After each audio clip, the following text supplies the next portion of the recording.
ID ஆஹ் WCSC ID இயக்குனரக பொறுப்பாளர்களுக்கும் உங்களுக்கும் நேரலையில் இருக்கின்ற நண்பர்கள் அத்தனை பேருக்கும் என்னுடைய அன்பு வணக்கத்தை தெரிவித்துக் கொள்கிறேன். வாழ்க வளமுடன். வாழ்க வளமுடன்.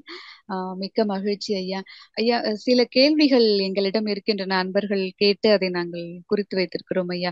முதலில் அதை நாம கொஞ்சம் பார்க்கலாம் அப்படின்னு பார்க்கிறோம் ஐயா. முதல் கேள்வியாக வாழ்வில் மிக சிறப்பான காலம் என்று எதை குறிப்பிட முடியும் அப்படின்னு கேட்டிருக்காங்க ஐயா.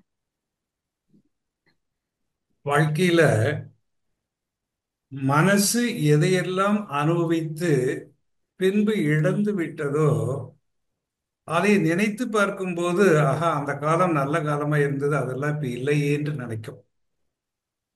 உதாரணமா, நல்ல பொருள்துறையில நல்ல சிறப்பா இருந்துட்டு பொருளை எல்லாம் இழந்துட்டாங்கன்னு வச்சுக்கோங்க. ஆக அந்த காலம் நான் வளமோடு இருந்த காலம் எவ்வளவு சிறப்பாக இருந்தது. மனதுல சப்போஸ் உடல் நலம் நல்லா இருந்த காலம் இருந்து உடல் நலம் இல்லாமல் கஷ்டப்படுறாங்கன்னு வச்சுக்கோங்க. ஸோ உடல் நலம் இல்லாமல் துன்பத்தில் இருக்கும்போது ஆக உடல் நலத்தோடு இருந்த காலம் மிகச் சிறப்பானதாக இருக்கும். அதே மாதிரி வாழ்க்கை நிலையில பார்த்தீங்கன்னா, முதுமை நடக்க முடியாமல் இருக்கும்போது இளமையில் நான் எப்படி துள்ளி குதித்து இங்கெல்லாம் ஆடிக்கொண்டிருந்தேன் என்று நினைக்கும் போது அந்த காலம் சிறப்பானதாக தோன்றும்.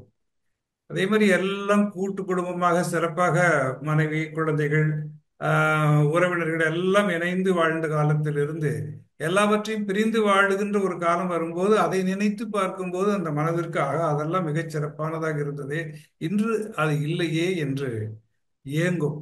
இதையெல்லாம் சிறப்பானது என்று சொன்னாலும் உண்மையில இதையெல்லாம் வாழ்க்கையில் வந்த அனுபவங்கள் தானே தவிர அது ஒன்றும் சிறப்பான காலம் இல்லை, அது நடந்த நிகழ்ச்சிகளின் தொகுப்பு தான். ஆனா எது சிறப்பான காலம் என்று சொன்னா, அந்த ஆன்மா வாழ்வின் நோக்கத்தை உணர்ந்து இறைநிலை எய்துகின்ற அறிவில் முழுமை வருகின்ற காலம்தான் ஒரு ஆன்மாவுக்கு உண்மையில் சிறப்பான காலம் என்று சொல்லப்படும். ஸோ அந்த ஆன்மா தன்னை உணர்ந்து வாழ்வின் நோக்கத்தை உணர்ந்து அறிவில் முழுமை வருகின்ற காலம்தான் உண்மையில் அந்த ஆன்மாவுக்கு சிறப்பான காலமாகும். வாழ்க வளமுடன். வாழ்க வளமுடன். நன்றி ஐயா. ஐயா, அடுத்த கேள்வி பொதுவாகவே எல்லோருக்கும் குழந்தைகள் இருக்கிற எல்லோர் வீட்டிலும் இந்த சிக்கல் இருக்கின்றது. இப்ப என் குழந்தை 5ஆம் வகுப்பு படிக்கிறாங்கய்யா. செல்போனை கையில் கொடுக்காமல் வைத்திருக்க முடியவில்லை. இரவு 11 மணி வரை பார்க்கிறான். கண்கள் சிவப்பாகி விடுகிறது. காலையில் எழுப்புவது போராட்டமாக இருக்கிறது. என்ன செய்வது அப்படின்னு. இது ஒருத்தருக்கான கேள்வி இல்லைங்க, இது எல்லோ பெற்றோர்களுக்குமே இந்த கேள்வி இருக்கிறது ஐயா. நல்லது, சரிதான். ஆம், நாம ஒரு காலத்துல விஞ்ஞானம் வளர்ச்சி இது மாதிரி வரும்போது டிஜிட்டல் மீடியாவில் சந்தோஷப்பட்டோம். அதே மாதிரி ஆன்லைன்ல கிளாஸஸ் எல்லாம் நடத்தும் போது நேரடியாக சந்திக்க முடியாத காலங்கள் எல்லாம் சந்தோஷப்பட்டு அவர்களுக்காகவே இந்த வகுப்புல பள்ளிகள்ல இல்லாம கையில செல்போனை கொடுத்து ஆன்லைன் வகுப்புகள் நடத்தினோம் கொரோனா பீரியட்ல எல்லாம். ஆனா அதுவே இப்ப காலத்தால என்ன ஆகி போயிடுச்சு அப்படின்னு சொன்னா, வேறு வழி இல்லாமல் சிக்கலுக்கான காலமாக அதுவாக அமைந்து விட்டது.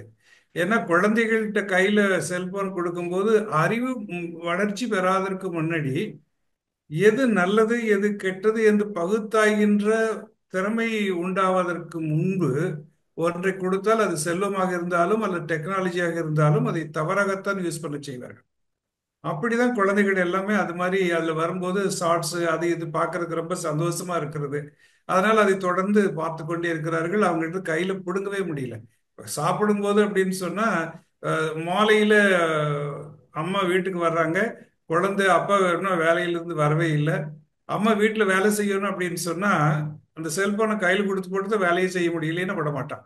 ஸோ இப்படிதான் நிலைமை இருக்கிறது. இது எல்லாருக்கும் நீங்க சொன்ன மாதிரி குழந்தைகள் இருக்கிற எல்லா வீட்லயும் நடக்கக்கூடிய விஷயங்கள் தான். ஒரு வழி என்னன்னு சொன்னா, அந்த தீமையை எடுத்துரைக்கணும். இப்போ நம்ம வீட்டுல மின்சாரம் இருக்கிறது, மின்சாரம் நம்ம தொட்டாலே போதும் சாக்கடிச்சு நம்ம இறந்து விடுவோம். இருந்தாலும் அதை நம்ம இல்லாமல் இருக்க முடியாது. அது எவ்வளவு கவனமாக உபயோகிக்க கற்றுக்கொண்டோம். அதே மாதிரி அந்த அறிவு வர்ற வரைக்கும் நாம இது எப்படி உபயோகிக்க வேண்டும் என்ற அறிவைத்தான் முதல்ல அவங்களுக்கு கற்றுக் கொடுக்க வேண்டும். சிறிது சிறிதாக அவர்கள் சொல்லி விளக்கி இதை பார்க்கணும் இதை பார்க்க கூடாது. இன்னைக்கு டிஜிட்டல் மீடியாலே நிறைய வந்துருச்சு. எதை எதெல்லாம் ஆஃப் பண்ணி வைக்க முடியும், எந்த நேரம் அவங்களுக்கு செட் பண்ணி கொடுக்க முடியும், எதை எதெல்லாம் பார்க்கலாம் அப்படின்ற மாதிரி வந்துருச்சு. ஸோ அதெல்லாம் செட் பண்ணி அப்படி கையில் கொடுக்கணும். இல்லை அப்படின்னு சொன்னா தொடர்ந்து அந்த ஒளி அலையை பார்க்கும்போது கண்கள் வழியாக அந்த ஒளி அலை மூளை செல்களில் தாக்கும்போது மூளை செல்களில் மெமரி குறைவா போறது, ஒரு சிந்தனை ஆற்றல் தடைபட்டு போறது, படிக்கிறதுல ஆர்வம் குறையிறது, மற்ற விஷயங்களை தெரிந்து கொள்கின்ற ஆர்வம் எல்லாம் குறைந்து போறது, இது மாதிரிலாம் நிறைய வந்துடுது. அது மட்டும் இல்ல, கண்ணு கெட்டு போறது, கண்ணுல ட்ரைனஸ் தானே வந்ததுனால தான் சிகப்பு வருவதற்கு காரணம், இப்படியெல்லாம் வருவதற்கு காரணமாக இருக்கிறது. ஸோ ஒரு வழி அவங்களுக்கு நிறைய இன்றைக்கு மருத்துவ உலகம் விஞ்ஞான உலகம் சொல்ற மாதிரி நம்ம டைம் செட் பண்ணி கொடுக்கணும். ஒரு நாளைக்கு மேக்சிமம் 1 மணி நேரத்துக்கு மேல குழந்தைகளை பார்க்க விடக்கூடாது. அதுவும் அளவோடு எந்த எதை பார்க்கலாம் என்பதற்கெல்லாம் செட் பண்ணி கொடுக்குற அளவுக்கு பேரண்ட்ஸ் அவேர்னஸ் கிரியேட் பண்ணிக்கிட்டா மட்டும்தான் அதை தடுக்க முடியும். இல்லைன்னா இந்த சிரமங்கள் தொடர்ந்து வந்து கொண்டே தான் இருக்கும். வாழ்க்கை வளமுடன். வாழ்க வளமுடன். சிறப்பான விளக்கம் ஐயா. இப்போ பெற்றோர்களா ஒரு சிக்கல் அப்படின்னு நம்ம மனவளக்கலை ஆசிரியர்களாகவும் சில சிக்கல்கள் இருக்குதுங்க ஐயா. இப்போ மனவளக்கலை அடிப்படை பயிற்சி நம்ம 12 நாட்கள் தொடர்ந்து அது கொடுக்குறோம். இப்ப அந்த 12 நாட்கள் பயிற்சியின் நிறைவுல அவங்களுக்கு வந்து அந்த தவ உணர்வு வரையல அப்படின்னு சொல்றாங்க. அப்போ தீட்சை அளித்த பின்பும் அவங்க ஏன் அவர்களால் தவத்தினை சிறிதும் உணர முடிவதில்லை அப்படின்னு நமக்கே ஒரு சந்தேகம் இருக்கு. அப்ப நம்ம அவங்களுக்கு என்னங்கய்யா சொல்றது? பெரும்பாலும் இதுல இருவரும் சம்பந்தப்படுகிறார்கள். அதாவது சொல்லிக் கொடுக்கிற ஆசிரியர்கள் ஒரு பகுதி சம்பந்தப்படுகிறார்கள், அதே மாதிரி கற்றுக்கொள்கிறவர்கள் சம்பந்தப்படுகிறார்கள். இப்ப 2 பேர் மேலே யார் மேலேயாவது அதற்கான ஒரு தவறு இருக்கலாம். கற்றுக் கொடுக்க ஆசிரியர்கள் அப்படின்னு சொன்னா பெரும்பாலும் முன்னாடி எல்லாம் ஒரு ஆசிரியர் 2 ஆசிரியர் அதிகமாக சொல்லிக் கொடுத்து கொண்டிருந்தார்கள். பொறுப்பாசிரியர் இருப்பாரு, அவர்கள் அதிகமாக சொல்லிக் கொடுப்பாரு.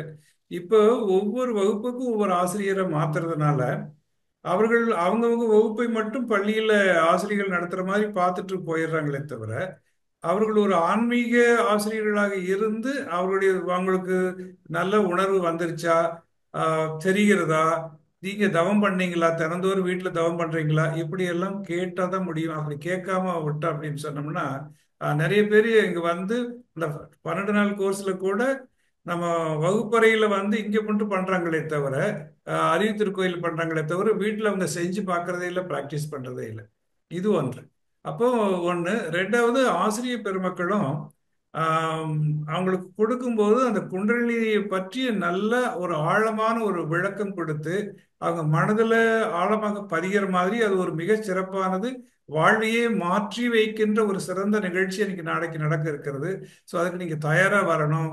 பெரும்பாலும் நாங்கள் முதல்ல எல்லாம் இப்படி தான் சொல்லுவோம், நாளைக்கு நீங்கள் தீட்சை எடுக்க போறீங்க, அதனால நீங்க என்ன செய்யணும் அப்படின்னு சொன்னா நாளைக்கு உங்களுக்கு உங்கள் தாய் தந்தையர் எல்லாம் வணங்கிட்டு வாங்க, நீங்க அளவோடு உணவு அருந்திட்டு வாங்க, அதே மாதிரி உங்களுடைய குலதெய்வம் அப்படி இருந்தா உங்களுக்கு நீங்க வணங்குகின்ற தெய்வத்தை எல்லாம் வணங்கிட்டு வாங்க, நீங்க உங்களுக்கு பிடிச்ச ட்ரெஸ்ஸை போட்டுட்டு வாங்க, இப்படி எல்லாம் ஒரு அவங்களுக்கு ஒரு எக்ஸ்ட்ரா இதெல்லாம் கொடுப்போம். ஸோ இப்போ என்ன பண்றாங்க அப்படின்னா அதனால அன்னைக்கு நாளைக்கு ஒரு பெரிய நிகழ்ச்சி நமக்கு நடக்க போகுது வாழ்க்கையில் என்று ஒரு எதிர்பார்ப்போட வருவாங்க. நிறைய பேர் இப்ப வரும்போது எல்லாம் அதெல்லாம் எல்லாம் நேரடியா வந்து தீட்சைன்றது ஒரு சடங்கு முறையா போச்சு. மூலாதாரத்தில் இப்படி தொட்டு மேல கொண்டு வந்து கொடுத்தாரு, அவ்வளவுதான். இந்த ஆசிரியர் நல்ல தவம் இருந்தா கொஞ்சம் தெரியும், தவம் இல்லைன்னா கொஞ்சம் சிரமமா இருக்கும். அப்போ இது ஒன்று. அதே மாதிரி ஹஸ்பண்டுக்கும் அந்த தினந்தோறும் நீங்க செய்கிறீங்களான்னு படணும். அப்படி உணர்த்தப்படல அப்படின்னு சொன்னா அவங்க வீட்டுல பிராக்டிஸே பண்ணாம வர்றாங்க. அப்படி வர்றதுனால அவங்களுக்கு தெரியாம இருக்கிறது.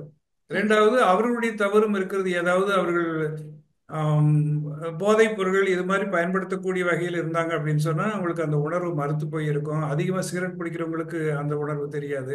இப்படி இருக்கிறது காரணம் இருக்கிறது. ஸோ இது எல்லாமே பார்க்க வேண்டியிருக்கிறது. ஒரு ஆசிரியர் அட்லீஸ்ட் தீட்சை கொடுத்து ஒரு 3 நாட்களுக்காவது அதே ஆசிரியர் வந்து நடத்தணும். அது மாதிரி மன்றங்கள்ல ஏற்பாடு செஞ்சோம். அதே மாதிரி ஆசிரியர்களுக்கு நல்ல அனுபவமிக்க ஆசிரியர்கள் தீட்சை கொடுக்கறத ஏற்பாடு செஞ்சோம். இதை எடுத்து சொன்னா இந்த குறைகள் தீரும் பெரும்பாலும். ஏன்னா எக்ஸ்பான்சன் ஆகும்போது இதெல்லாம் குறைவுகள் வரதான் செய்யும். நிறைய பெரிய பெரிய நிறைய ஒரு பெரிய கும்பலை வச்சு நேரடியாக அப்படி ஒரு தீட்சையை கொடுத்துட்டு போகும்போது எல்லாரும் உணர்ந்தாங்க அப்படின்றது சொல்ல முடியாது. காலத்தால் அது சரி செய்யப்படும். வாழ்க்கை சரி. வளம். மாணவர்களுக்கு வந்து ஆசிரியர்கள் வந்து அந்த 3 நாட்களும் தொடர்ந்து ஒரு பர்சனல் கான்டாக்ட் வச்சுட்டு அவங்கள ஃபாலோ பண்ணீங்கன்னா இது கொஞ்சம் குறையும் சொல்றீங்க. கரெக்ட், சரி. நன்றிங்க ஐயா, நன்றி. ம். ஐயா, அடுத்தது வந்து நமக்கு இயற்கையுடனான ஒரு கேள்வியை கேட்டிருக்காரு அன்பரும்.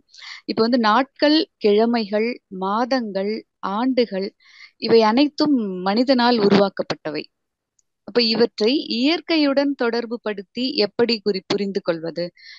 நாம தான் இந்த டே முடிஞ்சு அடுத்த டே அப்படின்னு சொல்றோம். இன்னைக்கு நமக்கு ஞாயிற்றுக்கிழமை, இன்னைக்கு செவ்வாய்க்கிழமைன்னா அதை எப்படி நாம நம்புறது? அது சு இயற்கையே வந்து இது தொடர்ந்து சுழன்று கொண்டு இருப்பதால் நமக்கு இரவும் பகலும் வருதுங்கிறத அடிப்படையில நம்ம வச்சுக்கிறோம். அதை எப்படி நாம நம்புறதுங்கிறது ஒரு கேள்வியா கேட்டிருக்காங்க ஐயா. ஆம். இல்ல, நாம எல்லாமே ஐந்து அறிவாக இருக்கின்ற வரைக்கும் இயற்கையில இருப்பதை அப்படியே எடுத்துக்கொள்கின்றோம். அதுக்கு ஒரு ஆடோ மாடோ அல்லது சிங்கம் புலியோ அதுக்கு எங்க அன்னைக்கு அன்னைக்கு எங்க இறை கிடைக்குதோ அந்த இறையை எடுத்துட்டு அது வாழ கற்றுக்கொள்ளும். நாளைக்கு மீண்டும் அதுக்கு உணவு வேணும் அப்படின்னு சொன்னா நாளைக்கு தான் போய் தேடும். எங்க இருக்குது அந்த உணவுன்னு தேடி அந்த உணவை எடுத்துக்கொள்ளும். வந்துட்டு இரவில் அந்த உணவை அசை போட்டு எல்லாம் நிறைவு செஞ்சுட்டு அடுத்த நாள் அதனுடைய வாழ்க்கையை துவங்கும். ஆனா மனித வாழ்க்கை என்பது ஆறாவது அறிவு பெற்றதுக்கு பின்னாடி அப்படி இல்லை. இயற்கை வளத்தை வாழ்வின் வளமாக மாற்றி துய்க்கின்ற ஒரு சிறப்பு மனிதனுக்கு மட்டும் உண்டு. ஸோ மனிதன் அப்படி வரும்போது எல்லாவற்றும் இயற்கையோடு ஒன்றி அதனுடைய நுணுக்கத்தை எல்லாம் எடுத்து தெரிந்து கொண்டுதான் பெரியவர்கள் எப்படி வாழ வேண்டும் என்று வைத்திருக்கின்றார்கள். ஒவ்வொன்றுக்கும் இயற்கைக்கு சம்பந்தமில்லாத உருவாக்கி வைத்திருக்கிற விஷயங்கள் பெரும்பாலுமே இல்லை. இப்போ ஒரு கிழமை அப்படின்னு சொன்னா, ஒரு நாள் அப்படின்னு சொன்னா, கரெக்டா பூமி தன்னைத்தானே ஒரு முறை சுற்றி கொள்கின்ற காலத்தை தான் ஒரு நாளாக எடுத்து வைத்திருக்கிறார்கள். ஸோ 24 மணி நேரம் அப்படின்னு சொன்னா அது ஒரு நாளாக எடுத்து வைத்திருக்கிறார்கள். அதே மாதிரி இந்த 30 டிகிரி இருக்குதுன்னு வச்சுக்கோங்க. இந்த 30 டிகிரி, அதாவது 360 டிகிரியை 12ஆல வகுத்து அப்படின்னு சொன்னா 12 ராசிகளாக வகுத்து வச்சிருக்கிறாங்க. அதே தான் 12 மாதங்கள்னு எடுத்து வச்சிருக்கிறாங்க. அது சீசன் மாறதுக்கு தகுந்த மாதிரி மாதங்கள். இந்த சூரியனானது எந்த வீட்டினுடைய முதல் முதல்ல நுழைகிறாரோ, அந்த வீட்டுக்கு நுழைகிறாரோ, அந்த 12 டிகிரி 30 டிகிரியில நுழைகிறாரோ அது அது அந்த மாதமாக கருதப்படும். இப்போ மேசத்துல வந்துச்சு அப்படின்னா, சூரியன் வந்துச்சுன்னா ஸோ அதை சித்திரை என்று சொல்கின்றோம். ரிஷபத்தில் அது நுழையும் போதும் அடுத்த 30வது நாள்ல என்ன சொல்றோம் அப்படின்னு சொன்னா வைகாசி என்று சொல்கின்றோம். வைகாசி. இப்படிதான் 360 டிகிரி வரும்போது அது 12 மாதங்களாக வைத்து வைத்திருக்கிறார்கள். இப்போ நாட்கள் வரும்போது ஆஹ், சூரியன் மேல சூரியனுடைய ஒளி பூமியில காலையில சன்ரைஸ் அப்போ உதிக்கும் போது எந்த கோள்களுடைய ஆற்றல் பூமியில முன்பகுதியில படுகிறதோ அதை அந்த நாளாக வைத்திருக்கிறார்கள். இப்போ ஒரு 7 கோள்கள் இருக்கிறது. 9 கோள்கள் சொல்றோம். அது ராகு கேது என்பது நிழற்கிரகங்கள். அது சூரியனிலேயே அடக்கமாக இருக்கக்கூடியது.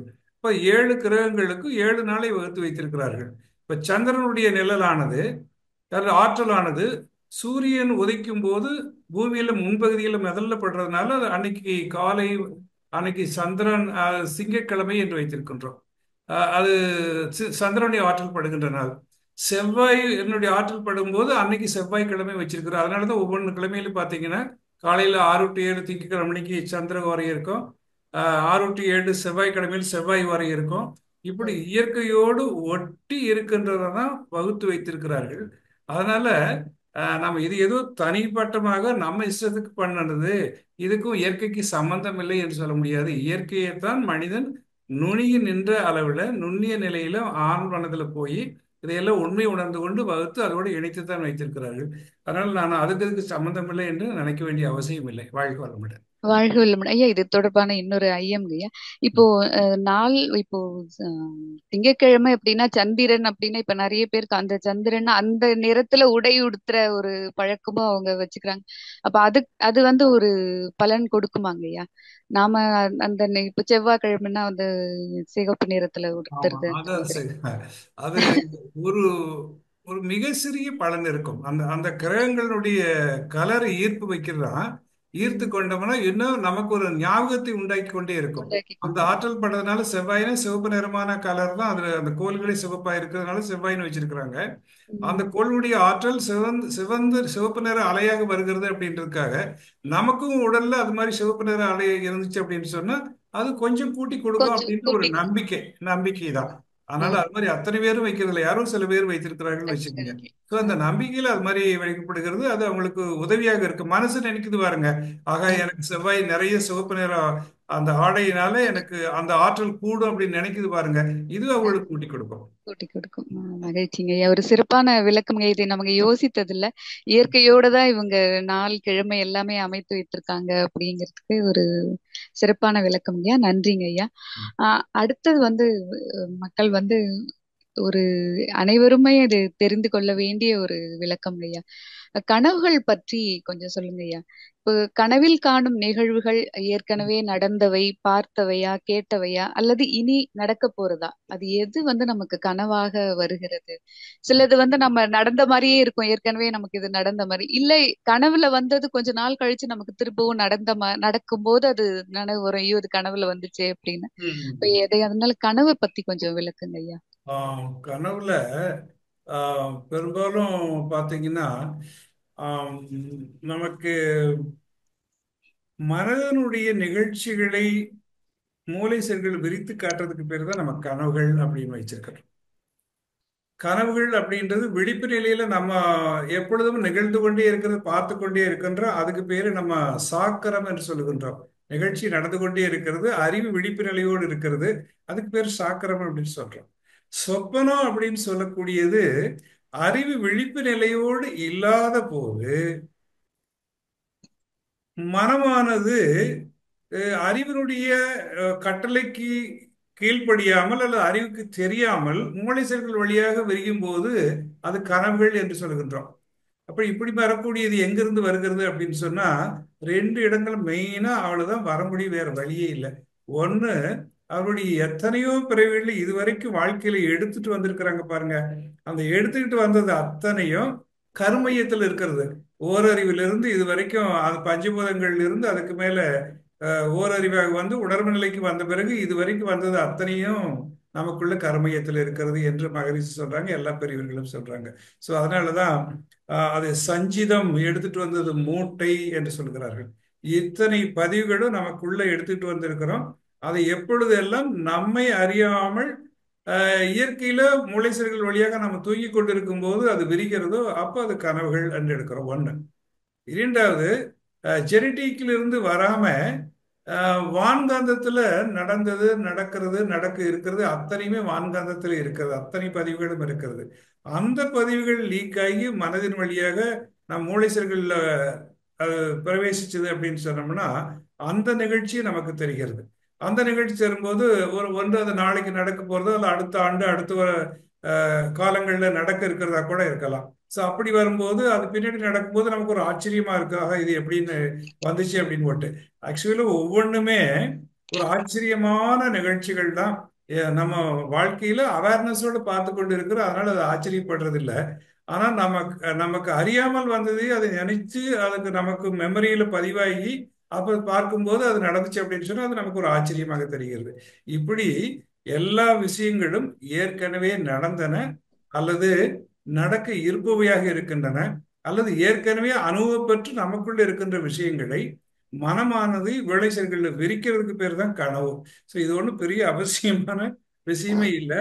அறிவுக்கு திடீர்னு உணர்த்தப்படும் போது நம்ம அதை கனவு என்று சொல்லி சொப்பனம் என்று சொல்லி அதுக்கு ஆச்சரியப்படுகிறோமே தவிர அது ரொட்டீன் நிகழ்ச்சி தான். அதை பார்க்கும்போது சில பேருக்கு அது எப்படி தூண்டப்படுகிறதுனா, சில பேருக்கு மனதுல முத நாள் எந்த பாதிப்பு ஏற்பட்டதோ அந்த பாதிப்போட உறங்கும் போதோ அல்லது உணவு சரியா சாப்பிட்டு அந்த உணவினால சில கெமிக்கல் சேஞ்ச் ஏற்பட்டு அதனால அந்த கருமையும் தூண்டப்பட்டோ, இப்படி பல வகையில நமக்கு அது மாதிரி தூண்டப்பட்டு இந்த நிகழ்ச்சிகள் நமக்கு வருவதற்கு காரணமாக இருக்கிறது. ஸோ இதுதான் தொடர்ந்து வரக்கூடிய விஷயமாக இருக்கிறது. வாழ்க்கை வளமுடன். வாழ்க வளமுடன். நன்றி ஐயா, நன்றி.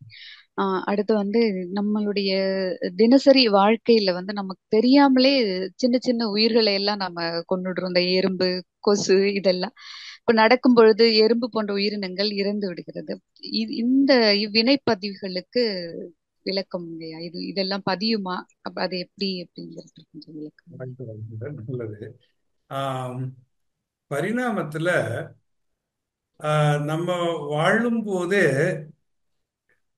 எது பரிணாமத்துல உயர்நிலையில் இருக்கிறதோ அது பரிணாமத்தில் கீழ்நிலையில் இருக்கிற சிலவற்றங்களுக்கு துன்பம் அளிக்காம வாழ முடியாது. ஒரு செயல் எப்ப செய்தாலும், ஒரு கர்மா செய்தாலும் அந்த செயலுக்கு விளைவு இல்லாமல் இருக்காது. அந்த விளைவுகள்ல பாசிட்டிவ் இருக்கும், நெகட்டிவ் இருக்கும். பாசிட்டிவ் அதிகமா இருந்தா, நல்லவைகள் அதிகமாக இருந்தா அது நல்ல செயல்னு சொல்றோம். தீமைகள் குறைவா, அது அதிகமாக இருந்ததுன்னா அந்த செயலை தீமைகள் சொல்றோம். இப்படித்தான் வந்து கொண்டு இருக்கும். அப்போ மனிதனுக்கு இந்த மாதிரி வரும்போது ஆஹ், இப்ப நாம வாழணும். வாழ்றதுக்கு உணவு வேணும். உணவு வேணும் அப்படின்னு சொன்னா, உணவு உற்பத்தி பண்ணா, விவசாயி உணவு உற்பத்தி பண்றாரு. பண்ணும்போது அவர் அந்த செடிக்கு, நெல் வயலுக்கு களை எடுக்கிறாரு, மருந்து அடிக்கிறாரு. அதனால எத்தனையோ உயிர்கள் எல்லாம் அதனால பாதிக்கப்படுகிறது, உயிரை விட்டு விடுகிறது. ஓகேயா? மருந்து அடிக்கும் போது இல்லைன்னா அது எல்லாம் சாப்பிட்டு போயிடும். நமக்கு உணவு இல்லாம நாம இறக்க வேண்டியிருக்கும். ஸோ எவல்யூஷன்ல எது அட்வான்ஸ்டா இருக்கிறதோ அது ஒன்று இன்னொன்னை அமைக்கிட்டு தான் வாழும். அது மாதிரி வாழக்கூடிய சில வக்கங்கள் வரும்போது நாம என்ன செய்யறோம்? உயிர்களுக்கு, சில உயிர்கள் நம்மை அறியாமலே நம்ம தினம் நடந்து போயிட்டு இருக்கும்போது எத்தனையோ உயிர்கள் நம்ம காலடியில பட்டு கூட அது இறந்து போயிடும். சரினா? அதனால நமக்கு ஒரு பெரிய பதிவுகள் இருக்கலாம். அந்த உயிருக்கு துன்பம் தான், பட் அந்த ஒன்று அடுத்த உயர்நிலை அடைஞ்சிட்டு போயிடும். அதனால பெரிய பாதிப்பு வரப்போறது இல்லை. ஏன்னா நம்ம தான் எவல்யூஷன்ல முன்னாடி நிலையில இருக்கிறோம். இப்போ ஒரு ஒரு கியூல நின்றுட்டு இருக்கிறோம். ஆஹ் முதல்ல போய் நின்றுட்டு இருக்கிறவங்களுக்கு, இவங்களுக்கு கொஞ்சம் பேருக்கு தான் அந்த சக்கரை இருக்கிறது, வரிசையில் வர்றவங்கள மற்றவங்களுக்கு எல்லாம் இல்லை, நாளைக்கு தான் ஸ்டாக் வரும்ன்றாங்க. முன்னாடி இருக்கிறவனுக்கு அதிர்ஷ்டம் கிடைக்கிறது, முன்னாடி வாங்கிட்டு போறான், பின்னாடி இருக்கிறவனுக்கு இல்லாமல் போயிடுது. அது மாதிரி எவல்யூஷன்ல முன்னாடி இருக்கிறவன் பெற்றுக்கிறான், பின்னாடி இருக்கிறவனுக்கு இல்லாமல் போயிடுது. பிறகு பின்னாடி கிடைக்காது, மேல வரும்போது அதுக்கு கிடைக்கும். அந்த ஜீவன் அழியறது இல்லை இல்லையா? அது பின்னாடி வரும்போது கிடைக்கும். அதனாலதான் இப்படி சொல்லுவாங்க. காந்தி அகிம்சை கொள்கையில சொல்லும்போது கூட ஆஹ் ஒரு உயிரை துன்புறுத்துவது அப்படின்னு சொல்றது தவிர்க்க முடியாத காலங்கள்ல அது துன்புறுத்தல் ஆகாது அப்படின்னு சொல்றாங்க. ஐயா, ஒரு ஒரு உயிரை துன்புறுத்துறது கூட ஒரு இன்வைட்டபிள் circumstances is a non violence அப்படின்னு சொல்றாரு. Okay, violence used against a violence in an inevitable circumstance is a non violence அப்படின்றாங்க. ஸோ அது மாதிரி வரும்போது நாம் அதை தவிர்க்க முடியாததாக ஆகிவிடுகிறது. இப்போ இது நமக்கு கேள்விப்பட்டிருப்போம். ஒரு கதை கூட இருக்கும். தற்கொல்லி முற்கொள்க அப்படின்னு சொல்லுவாங்க. இப்ப இந்த ஜீவன் உயிர் வாழ்றதுக்காக, இந்த ஜீவனுக்கு பிரச்சனை வரும்னு சொன்னா அல்லது துன்பம் வரும்னு சொன்னா இந்த ஜீவன் அதுல இருந்து எஸ்கேப் ஆகிறது தான் இயற்கையினுடைய சுபாவம். ஒரு கணவன் என்ன பண்ணாரா, அது வாழ்க்கை துணைன்னு வச்சுக்கோங்க. ஒரு கூட்டிகிட்டு போனாங்களாம், மனைவியும் வச்சு கூட்டிகிட்டு போனாராம் மலைக்கு. அப்போ கூட்டிகிட்டு போகும்போது அந்த அம்மா நம்மளால சொல்லிடுச்சு, அந்த மலை உச்சிக்கு நான் போய் பார்க்கணும் அப்படின்ட்டு. சரின்னு இவங்க கூட்டிகிட்டு போனாரு. உன்னை கூட்டிகிட்டு போய் காட்டுற அந்த மலை ரொம்ப நாள நீ பார்க்கணும் பார்க்கணும்னு சொல்லிக்கிட்டு இருந்தியே அப்படின்னு கூட்டிகிட்டு போனாரு. மேலே கூட்டிகிட்டு போய் உச்சியில் கூட்டிகிட்டு போனதுக்கு முன்னாடி உண்மையை சொன்னார். இல்லை, நான் ஏற்கனவே இன்னொரு பெண்ணை திருமணம் செய்யலான்னு இருக்கிறேன். அதற்காக உன்னை நான் கொல்லலான்னு இருக்கிறேன். அதுக்கு தான் கூட்டிகிட்டு வந்தேன். உனக்கு பிடிச்ச கடவுளை நீ வினைங்க கடைசியா அப்படின்னு அந்த கணவன் சொல்றாரு.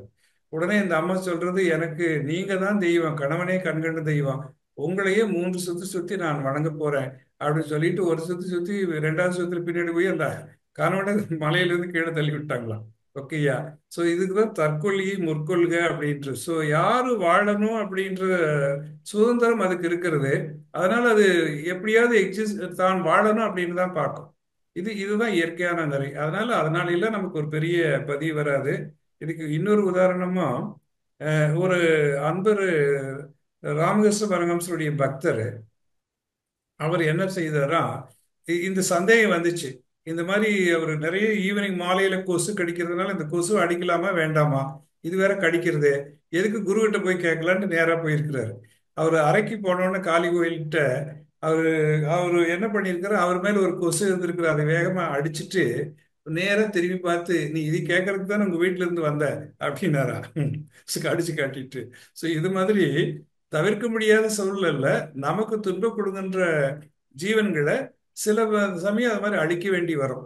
ஆனா அதுல இருந்து நாம துன்பம் இல்லாத போது அதை அழிச்சிடக்கூடாது, நமக்கு தேவையில்லாத போது அழிச்சிடக்கூடாது. இதெல்லாம் இயற்கையில நடைபெறுகின்ற விஷயங்கள் தான். வாழ்க்கை வளமுடன். வாழ்க வளமுடன். நன்றி ஐயா, நன்றி. அடுத்து வந்து எல்லோருக்கும் மிக முக்கியமாக இப்ப புதிதாக தேர்ந்தெடுக்கும் அன்பர்களுக்கும் இது தெரிந்து கொள்ள வேண்டிய விளக்கம் ஐயா. வேதாத்திரிய கொள்கைகளை அன்றாட வாழ்வில் முழுமையாக கடைபிடிப்பதென்பது சிலருக்கு கடினமாகவும் சிலருக்கு எளிமையாகவும் உள்ளது. தெரிந்தும் தெரியாமலும் சிலவற்றை புறந்தள்ளுவதால் என்ன விளைவுகள் ஏற்படும்? இன்றைய காலகட்டத்தில் முழுவதுமாக வேதாத்திரியத்தை பின்பற்றுவது சாத்தியமா அப்படின்னு கேட்டிருக்காங்க. ம். இந்த வேதாத்திரிய கருத்துக்கள் அப்படின்றதுல நம்ம வேதாத்திரியம் அப்படின்றதுக்கு நம்ம குருவின் மேல மதிப்பு வைத்திருக்கிறோம். குருவை பின்பற்றுகின்ற அன்பர்கள் எல்லாம் குருவின் மேல் மதிப்பு வைத்திருக்கிறோம். குருவினுடைய ஆன்மீக கருத்துக்களை எல்லாம் பெரும்பாலும் எடுத்துட்டு அதைத்தான் வேதாத்திரியம் என்று வைத்துக் கொள்ள முடியும். எல்லாம் இல்லை. அவர் ஒரு காலத்துல பொருள் துறையை பற்றி, அரசியலை பற்றி இதையெல்லாம் சொல்லியிருக்கிறாரு. இப்போ அதெல்லாம் வாழ்க்கைக்கு வேதாத்திரியம் என்று சேர்த்து கொண்டு வர முடியாது. ஏன்னா அதெல்லாம் நம்ம படிக்கிறது இல்லை. ஒழுக்க சமாதானத்தில் படிச்சீங்கன்னா அது வரும். இப்போ பண்டமாற்று முறை தான் வைக்கணும் அப்படின்னு அவர் சஜஸ்ட் பண்ணியிருப்பாரு. ஒரு மிளகாய் கொடுத்துட்டு உப்பு வாங்கிக்கணும், உப்பு கொடுத்துட்டு அரிசி வாங்கிக்கணும். ஸோ இதெல்லாம் அந்த காலத்திற்கு ஏற்றதாக இல்லை. இது மாதிரி இருக்கும். ஸோ எத்தனையோ கருத்துக்கள் அது மாதிரி இருக்கும். ஆனாலும் அவருடைய சொல்லுகின்ற ஆன்மீக கருத்துக்கள், பின்னால் வந்த சொல்லுகின்ற ஆன்மீக கருத்துக்கள் முழுவதுமாக ஆஹ் எந்த வேதங்களில் எடுத்துக்கொண்டாலும் சரி, அல்ல எந்த ஒரு ஆன்மீகத்தில் எடுத்துக்கொண்டாலும் சரி, அது எல்லாவற்றுக்கும் ஆஹ் ஒப்பு நோக்கினால் எல்லாம் சரியாக இருக்கக்கூடியதாக இருக்கிறது. அது மட்டுமல்ல, விஞ்ஞானத்தோடு கலந்து எளிமையாக எல்லாரும் அதாவது பின்பற்றக்கூடியதாக இருக்கிறது. ஸோ அந்த இதையே நம்ம வேதாத்திரிய கருத்துக்களை நம்ம எடுத்துட்டு வரலாம். எவ்வளவு எடுத்துக்கிட்டு போக முடியும் அப்படின்னா, ஒருத்தரால எவ்வளவு எடுத்துட்டு போக முடியாது. ஏன்னா அந்த ஆன்மாவுடைய எவ்வளவு பதிவுகள் இருக்கிறதோ அதுக்கு தகுந்த மாதிரி. ஒருத்தருக்கு உடற்பயிற்சி மட்டும் பிடிக்கும், உடற்பயிற்சி பண்ணி அவர்கள் உடல் சரியாயிடுச்சுன்னா அதுலயே அவங்க சாட்டிஸ்ஃபை ஆகி போயிடுவாங்க. ஒருவருக்கு தவம் நல்லா பிடிக்கும், தவம் பண்ணிக்கிட்டே இருப்பாங்க, அது மட்டும் அவருக்கு சிறப்பா இருக்கும். ஒருத்தருக்கு காயகல்பம் பிடிக்கும், ஒருத்தருக்கு இன்ட்ராஸ்பெக்ஷன்ல ஆசி சேரமத்தில் பிடிக்கும், சினந்தவர்த்தல் பிடிக்கும். எது முடிகிறதோ அதையெல்லாம் எடுத்துக்கொண்டு அவர்கள் செய்து கொண்டு வரலாம். ஒண்ணு அதனால செய்ய முடியல அப்படின்னு சொன்னா அந்த ஆன்ம தூய்மை கொஞ்சம் தடை பின்னாடி வரும், லேட் ஆகும். ஆன்ம தூய்மை ஆகிறதுக்கு அவ்வளவுதானே தவிர அது ஒரு பெரிய குற்றமோ தவறோ கிடையாது. அதனால அவர்கள் எல்லாம் எவ்வளவு தூரம் வேதாத்திரியத்தை ஃபாலோ பண்றாங்களோ அவங்க எல்லாரும் ஃபாலோ பண்ணிட்டு வரட்டும். ஃபாலோ பண்ண முடியாதது காலத்தால் அவர்கள் வந்து பின்னாடி ஃபாலோ பண்ணிட்டு வரட்டும். அதனால அவர்கள் ஒரு குற்றம் ஏற்பட்டு விடாது. அதைத்தான் சொல்ல முடியும். ஏன்னா 10% அத்தனை பேர் அப்படியே ஃபாலோ பண்றதுக்கு எல்லோருடைய விதிகளும் ஒன்றாகவே அமைக்கப்படவில்லை. அதனால வித்தியாசம் இருக்க தான் செய்யும். அது ஃபாலோ பண்ணாலே அதுக்கே நம்ம மகிழ்ச்சி தெரிவிக்கலாம், வாழ்த்து தெரிவிக்கலாம். வாழ்க்கை வளமுடன். வாழ்க வளமுடன். நன்றி ஐயா, நன்றி. ஐயா, இப்போ நாம எதிர்கொள்கிற இன்னொரு சிக்கல் என்ன அப்படின்னா, ஒவ்வொரு நாளும் ஒரு ஒரு விதவிதமான டயட், இப்படி உணவை இப்படி சாப்பிடுங்கள், இப்படி சாப்பிடுங்கள்னு அறிமுகப்படுத்திட்டே இருக்காங்க. அதுக்குன்னு ஒரு நிறைய விளம்பரங்கள், இந்த இதெல்லாம் மருத்துவ துறைகளும் ஒவ்வொருத்தர் ஒரு ஒரு துறையும் ஒரு ஒரு மாதிரி உணவு அப்படின்னு சொல்லி சொல்றாங்க. இப்ப ம். இன்றைய காலகட்டத்தில் ஒருவர் 3 வேளையும் சமைக்கப்படாத உணவு வகைகள், இப்ப உதாரணமா பச்சை காய்கறிகள், பழங்கள், கீரைகள், கொட்டைகள், இவத்தை மட்டுமே நம்ம சாப்பிட்டுட்டு ஆரோக்கியமா வாழ முடியுமா? அதாவது ஆஹ், இது ஒரு நல்ல சிந்தனை தான். நிறைய பேர் இது மாதிரி வாட்ஸ்அப் இதுல எல்லாம் நிறைய இது மாதிரி சாப்பிடுங்கன்னு சொல்றாங்க. ஆஹ், உதாரணமா நம்மால முடியுமான்னு பார்க்கணும். நான் ஒரு 2 நாள் பல உணவுகள் சாப்பிடணுன்ட்டு சாப்பிட்ட 2-3 நாள் ஆயிடுச்சு. நான் இட்லி ரொம்ப என்னைக்கு பார்த்தா எப்ப பார்த்தாலும் இட்லியா அப்படின்னு போட்டு பல உணவு நல்லா இருந்துச்சு. 4வது நாள் கொஞ்சம் இட்லி கொடுத்தா பரவாயில்லையே அப்படின்னு மனசு போயிருச்சு. அவ்வளவுதான். ஸோ எது எடுத்தாலும் அது போர் அடிக்கதான் செய்யும். ஆம், ம். இந்த உடல், மகரிஷி சொல்ற மாதிரி பரிணாமத்துல எத்தனை லட்சம் ஆண்டுகளாக வெந்த உணவை சாப்பிட்டு பழகி இருக்குது சொல்லுங்க. ஆஹ் எப்பொழுது நம்ம ஒரு எவல்யூஷன்ல மிக உயர்ந்த நிலையை அடைந்தோம் அப்படின்ற மனித நாகரிகத்தை சொல்லும்போது சொன்னா, சரித்திர ஆசிரியர்கள் எப்பொழுது நெருப்பு கண்டுபிடிக்கப்பட்டதோ அதிலிருந்து நாகரிகத்தினுடைய சிறப்பு மிக உயர்வாக இருந்தது அப்படின்னு சொல்றாங்க. இப்போ அந்த நெருப்பு அப்படின்றது வேவிச்சு உண்ணும் போதுதான் சிறப்பாக வந்துச்சு அவங்களுக்கு.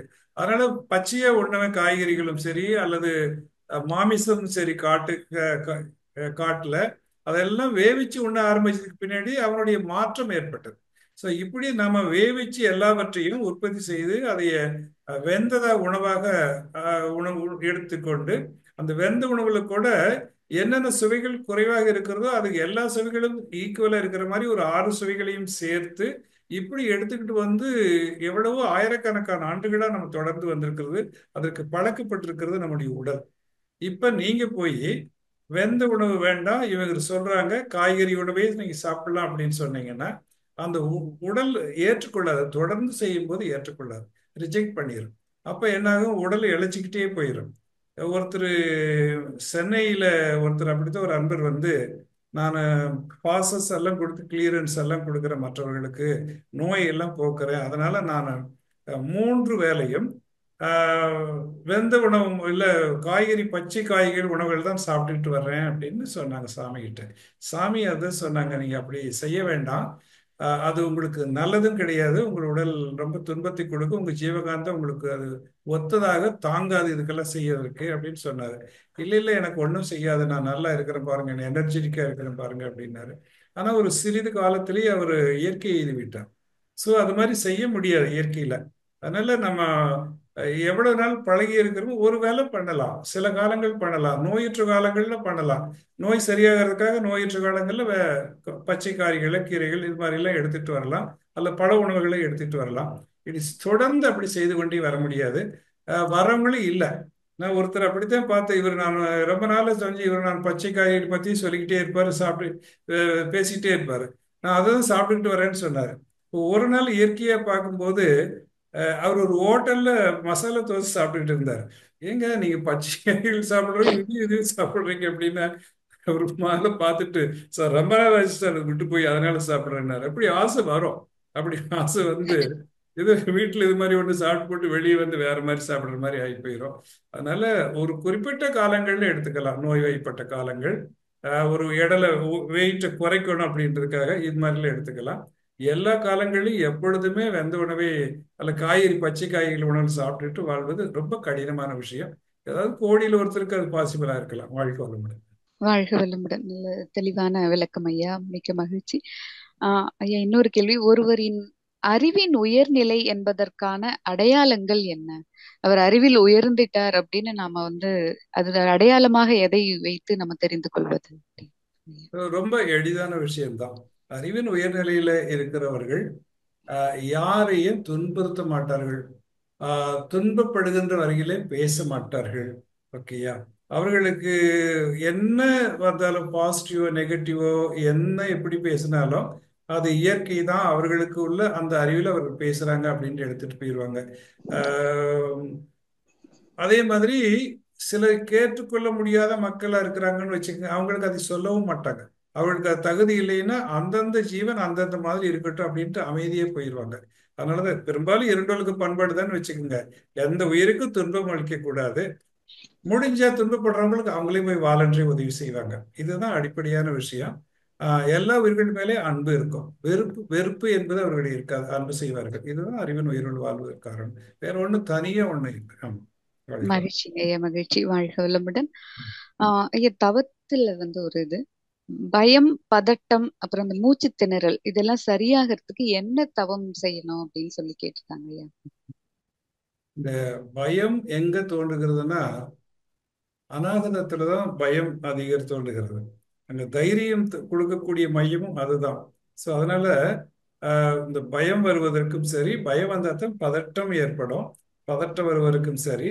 ஸோ இது எல்லாத்துலேயுமே லங்ஸ் கூட எங்க இருக்குதுன்னு சொன்னா அநாகதத்துக்கு கீழே தான் இருக்கிறது. ஸோ அதுக்கு லங்ஸ் நல்லா சரிப்படுவதற்கு மூச்சு பயிற்சி பண்ணணும். இந்த பயம் பதட்டெல்லாம் போறதற்கு அநாகத தவம் பண்ணணும். அப்படி தவம் பண்ணிக்கிட்டு வந்தோம்னா நாளடைவில் சரியாகும். தென் அநாகத தவத்தோட நிறைவு எங்க செய்யணும் அப்படின்னு சொன்னா, இது எல்லாத்தையும் கண்ட்ரோல் பண்றது பிட்யூட்டரி கிளாண்டு தான். ஸோ பிட்யூட்டரி கிளாண்டை ஸ்ட்ரென்தன் பண்ண அப்படின்னு சொன்னோம்னா இந்த கிளாண்ட் எல்லாம் தானே ஸ்ட்ரென்தன் ஆகும். ஸோ பிட்யூட்டரியில் ஆகனியில தவம் பண்ணணும். இந்த ரெண்டையும் பண்ண, அநாகதம் பிளஸ் ஆகனி தவம் பண்ண அது காலத்தால தானே சரியாகும். வாழ்க வளமுடன். வாழ்க வளமுடன். நன்றி ஐயா, நன்றி. ஆஹ் துன்பங்களிலிருந்து விடுபட வினைப்பதிவினை கழிப்பதாக எண்ணி அதை ஏற்றுக்கொள்ள வேண்டுமா? அதை மாற்ற முயற்சி செய்ய வேண்டுமா? அல்லது அறிவினை பயன்படுத்தி ஆராய்ச்சி செய்ய வேண்டுமா? இந்த பூமியில ஜீவன்கள் எதற்காக வந்திருக்கிறதுன்னு சொன்னா, தன்னுடைய வினைப்பதிவுகளை எல்லாம் போக்குவதற்காக வந்திருக்கிறது என்று உணர்ந்த ஞானிகளும் சரி, அனுபவத்தில் வரும்போது எல்லாருக்கும் தெரிய ஆரம்பிக்கும். ஓகே, ஒவ்வொரு ஜீவனும் எப்படியாவது தன்னுடைய பெற்ற வினைப்பதிவுகளை போக்கிக் கொள்ள வேண்டும். இந்த வினைப்பதிவுகளை போக்குறது அப்படிங்கும்போது அதுக்கு எதிர்த்து போராடுவதற்குத்தான் நம்ம இருக்கிறோம். வினைப்பதிவை போக்கணும்னு சொன்னா அப்படின்னா அதுவே போகட்டும் அப்படின்னு சொன்னா போகாது. வினைப்பதிவுனா கர்மா செய்யணும், செஞ்சா அதுல ஒரு துன்பம் ஏற்படணும். அந்த துன்பத்தை போக்குவதற்கு மனிதன் போராடி ஜெயிச்சா தான் வினைப்பதிவு போகும். ஃபார் எக்ஸாம்பிள், ஒரு நோய் வருகிறது.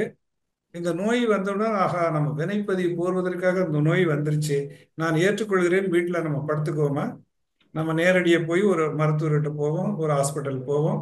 அவர்கிட்ட போய் சரியாகலைன்னு வச்சுக்கோங்க, அதுக்கு மேலே இன்னொரு ஆஸ்பத்திரி இருக்குதான்னு நிறைய பேர்கிட்ட விசாரிச்சுட்டு அந்த ஆஸ்பத்திரிக்கு போய் அங்கேயும் பார்ப்போம். அங்கும் சரியாகலைன்னு இதுக்கு மேலே பெரிய ஆஸ்பத்திரி இருக்குதா, இன்னும் பணத்தை சேர்த்துக்கிட்டு நம்ம அங்கே போவோம். ஸோ தொடர்ந்து போராடி அந்த நோயை போக்குவதற்கு முயற்சி செய்யணும். ஒருவேளை எந்த முயற்சியிலும் பலனளிக்கலைன்னு வச்சுக்கோங்க, இறைவன் அது மாதிரி வலுவா வினைப்பதிவு அமைச்சிட்டான்னு வச்சுக்கோங்க, அப்போ எங்க இருந்தாலும் அந்த வினைப்பதிவை நம்ம அனுபவிச்சு தான் தீர்க்கணும். ஐயா, நம்மால நீக்குகின்ற வரைக்கும் நம்ம போராட செய்கிறோம். நீக்க முடியாத ஒரு நிலை வரும்போது, நம்மால ஒண்ணு செய்ய முடியாத போது என்ன செய்யறோம்? அந்த வினை, அந்த நோய் முற்றி போச்சு, இந்த நோயாலதான் உயிரே போவோன்னு இருக்குன்னு வச்சுக்கோங்க. அதை நம்ம வழிந்து ஏற்றுக்கொள்ளதான் ஆக வேண்டும், வேற வழியே கிடையாது. ஸோ நம்ம அதை என்ஜாய் பண்றோம், எடுத்துக்கிறோம். என்ஜாய் பண்றது இல்ல, வேற வழியே இல்லாம ஏற்றுக்கொண்டு அதை கழிக்க முயற்சி பண்றோம். அப்படித்தான். ஸோ அப்போ ஆராய்ச்சி பண்றது அப்படின்னு சொல்றது கூட அதை போக்குவதற்கான முயற்சி தான் ஆராய்ச்சி. அப்பதான் எங்க இடத்துல போய் எப்படி அதை போக்கிக் கொள்ள முடியும் அப்படின்னு முயற்சி பண்ண முடியும். ஸோ அதைத்தான் நம்ம செய்ய முடியும். ஸோ அதனால வினைப்பை போக்குறதுக்கு தான் ஒரு ஜீவன் தன்னுடைய பிறவியை எடுத்து வந்திருக்கிறது. அதை தொடர்ந்து முயற்சி செய்து கொண்டே இருக்க வேண்டும். வாழ்க்கை வளமுடன். வாழ்க வளமுடன். தெளிவான விளக்கம் ஐயா. அடுத்து வந்து நம்ம யோக சாதனையில் உணவு பெரும் பங்கு வகிக்கிறதா அல்லது முழு பங்கு வகிக்கிறதா அப்படின்னு கேட்டிருக்காங்க. இது முழு பங்குன்னு சொன்னா உணவுக்கே முழுசா கொடுத்துடணும் அதையே ஆமா. அப்படின்ட்டு, நம்ம உணவு தான் எல்லாம் அப்படின்னு நினைக்கிற மாதிரி வச்சுக்கணும். அப்படி இல்லை, அது ஒரு பங்கு வகிக்கிறது, அவ்வளவுதான். முழு பங்கு இல்லை, பங்கு. ஏன்னா இப்ப காற்று யோக சாதனையில் பெரும் பங்கு வகிக்கிறதா முழு பங்கு வகிக்கிறதா? காற்று இல்லாம வாழ முடியுமா? முடியாது. வாழ முடியாது. சரி, காற்று இல்லாம வாழ முடியாது. வெப்பம் இல்லாம வாழ முடியுமா? உடல்ல 30 டிகிரிஸ் இல்லைங்க. முடியாது. ஓகே, 30 டிகிரிஸ் இருந்தா தான் பாடியில உயிர் வச்சுட்டு இருக்க முடியும்.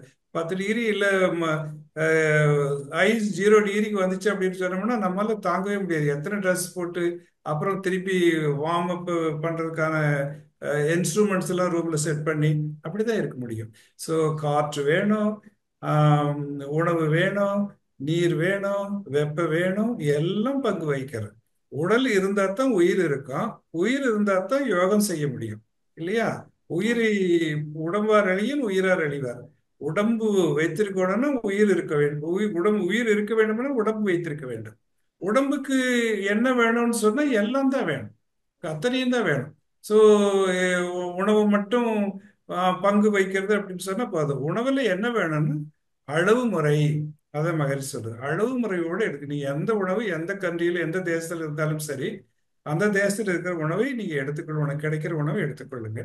அந்த உணவை அளவோடு முறையோடு, உன்னுடைய எந்த அளவுக்கு உடல் ஜீரணிக்கிறதோ, எந்த அளவுக்கு உழைப்பு இருக்கிறதோ அந்த அளவுக்கு அளவோடு முறையோடு எடுத்துக்கொள்ளுங்க. தியானத்துக்கு இடைஞ்சல் இல்லாமல் பார்த்து கொள்ள வேண்டும். இப்படிதான் செய்ய முடியுமே தவிர உணவுனால நம்ம யோகத்துல இறைநிலை அடைய முடியும் அப்படின்னு சொன்னா அடைய முடியாது. ஏன்னா நிறைய உணவு ஓவரா சாப்பிடுறவனும் வசதியானவன் இருக்கிறான், உணவே கிடைக்காத ஏழையும் உலகத்தில் இருக்கிறான். யாருமே அப்படி இறைநிலை அடையலையே. இல்லையா? யோகம் செஞ்சத்தானே முடிகிறது. ஸோ அதனால உணவுக்கு ஒரு பங்கு இருக்கிறது. உணவு இல்லைன்னா வாழ முடியாது, அது வேற. ஸோ அதனால உணவுக்கு முழு பங்கு கொடுக்க முடியாது, அது முக்கிய பங்கு வகிக்கிறது. வாழ்க்கை வளமுடன். வாழ்க வளமுடன். நன்றி ஐயா. அடுத்து வந்து நமக்கு பொதுவாக நம்மிடமே வந்து மத்த யோகத்துல இருக்கிறவங்களா கேட்பாங்க, இங்க வந்து குண்டலினி யோகா எடுத்திருக்கீங்களே, எண்ணெய் குளியல் செய்யலாமா அப்படின்னு சொல்லி. செய்யக்கூடாது அப்படிங்கிற மாதிரி அவங்க சில இதுல சொல்றாங்க. அப்ப ஒரு ஒரு சந்தேகம் உருவாகுதுங்க. அப்ப குண்டலினி யோகி நம்ம எடுத்துக்கிட்டோம் அப்படின்னா எண்ணெய் ஸ்தானம் செய்யலாமா அப்படிங்கிற ஒரு உம் சந்தேகம். இது எப்படி வந்திருக்கும் அப்படின்னு சொன்னா, யோகிகள் அப்படின்னு சொல்றவங்க முழு நேரமா இருந்தவங்க தான் அந்த காலத்துல யோகிகளா இருந்தாங்க. அவங்க இல்லறத்தை விட்டுட்டு காட்டுக்கு போயிட்டாங்க. அப்போ தலையில நீட்டமா முடியும் வளர்த்து கொண்டார்கள். அந்த முடியெல்லாம் சடப்பிடிக்கிறதுக்காக அந்த ஆலமரம் இருக்குது, ஆலமரத்தினுடைய பாலை எடுத்து அந்த முடியில எல்லாம் வச்சு வச்சு அதையெல்லாம் அப்படி கத்தையாக்கி விட்டாங்க. கத்தையாக்கி அப்படி தலையில பெருசா சுத்தி ஒரு சடாமுடியாக ஆக்கி வைத்துக் கொண்டார்கள். இந்த சடாமுடியில போய் எண்ணெய் தேய்க்க முடியாது ஐயா. உடலுக்கே எண்ணெய் அவர்கள் தேய்க்க மாட்டாங்க, அப்படி விட்டுருவாங்க. ஏன் அப்படின்னு சொன்னா பாடியில அந்த ஹீட் இருக்கிற வரைக்கும் தான் அந்த தியானத்தை மெயின்டைன் பண்ண முடியும். தியானம் அப்படின்னு சொல்றது ஆஹ், வெப்பம் எந்த அளவுக்கு மெயின்டைன் பண்றோமோ அந்த அளவுக்கு இருந்தால் தான் தியானத்தை செட் ஆகும், நல்லா இருக்கும். மேலே கொண்டுட்டு வர முடியும். மேலே அப்படியே இருக்கிறோம்னா கதை கட கட நம்ம கண்ணெல்லாம் பார்த்து சிவப்பாக தான் இருக்கும், அப்படி இருக்க முடியும். அது மாதிரி இருந்துக்கிறதுக்கு அப்போ யோகிகள் எல்லாமே ஆஹ், யோகா குண்டலினி யோகியம் அப்படின்றவங்க பெரும்பாலும் எந்த யோகியா இருந்தாலும் சரி அவங்க அந்த எண்ணெய் குளியலுக்கு போக மாட்டாங்க. ஆனா நம்மளையெல்லாம் யாராவது யோகிராஜன்னு சொல்ல போறாங்க?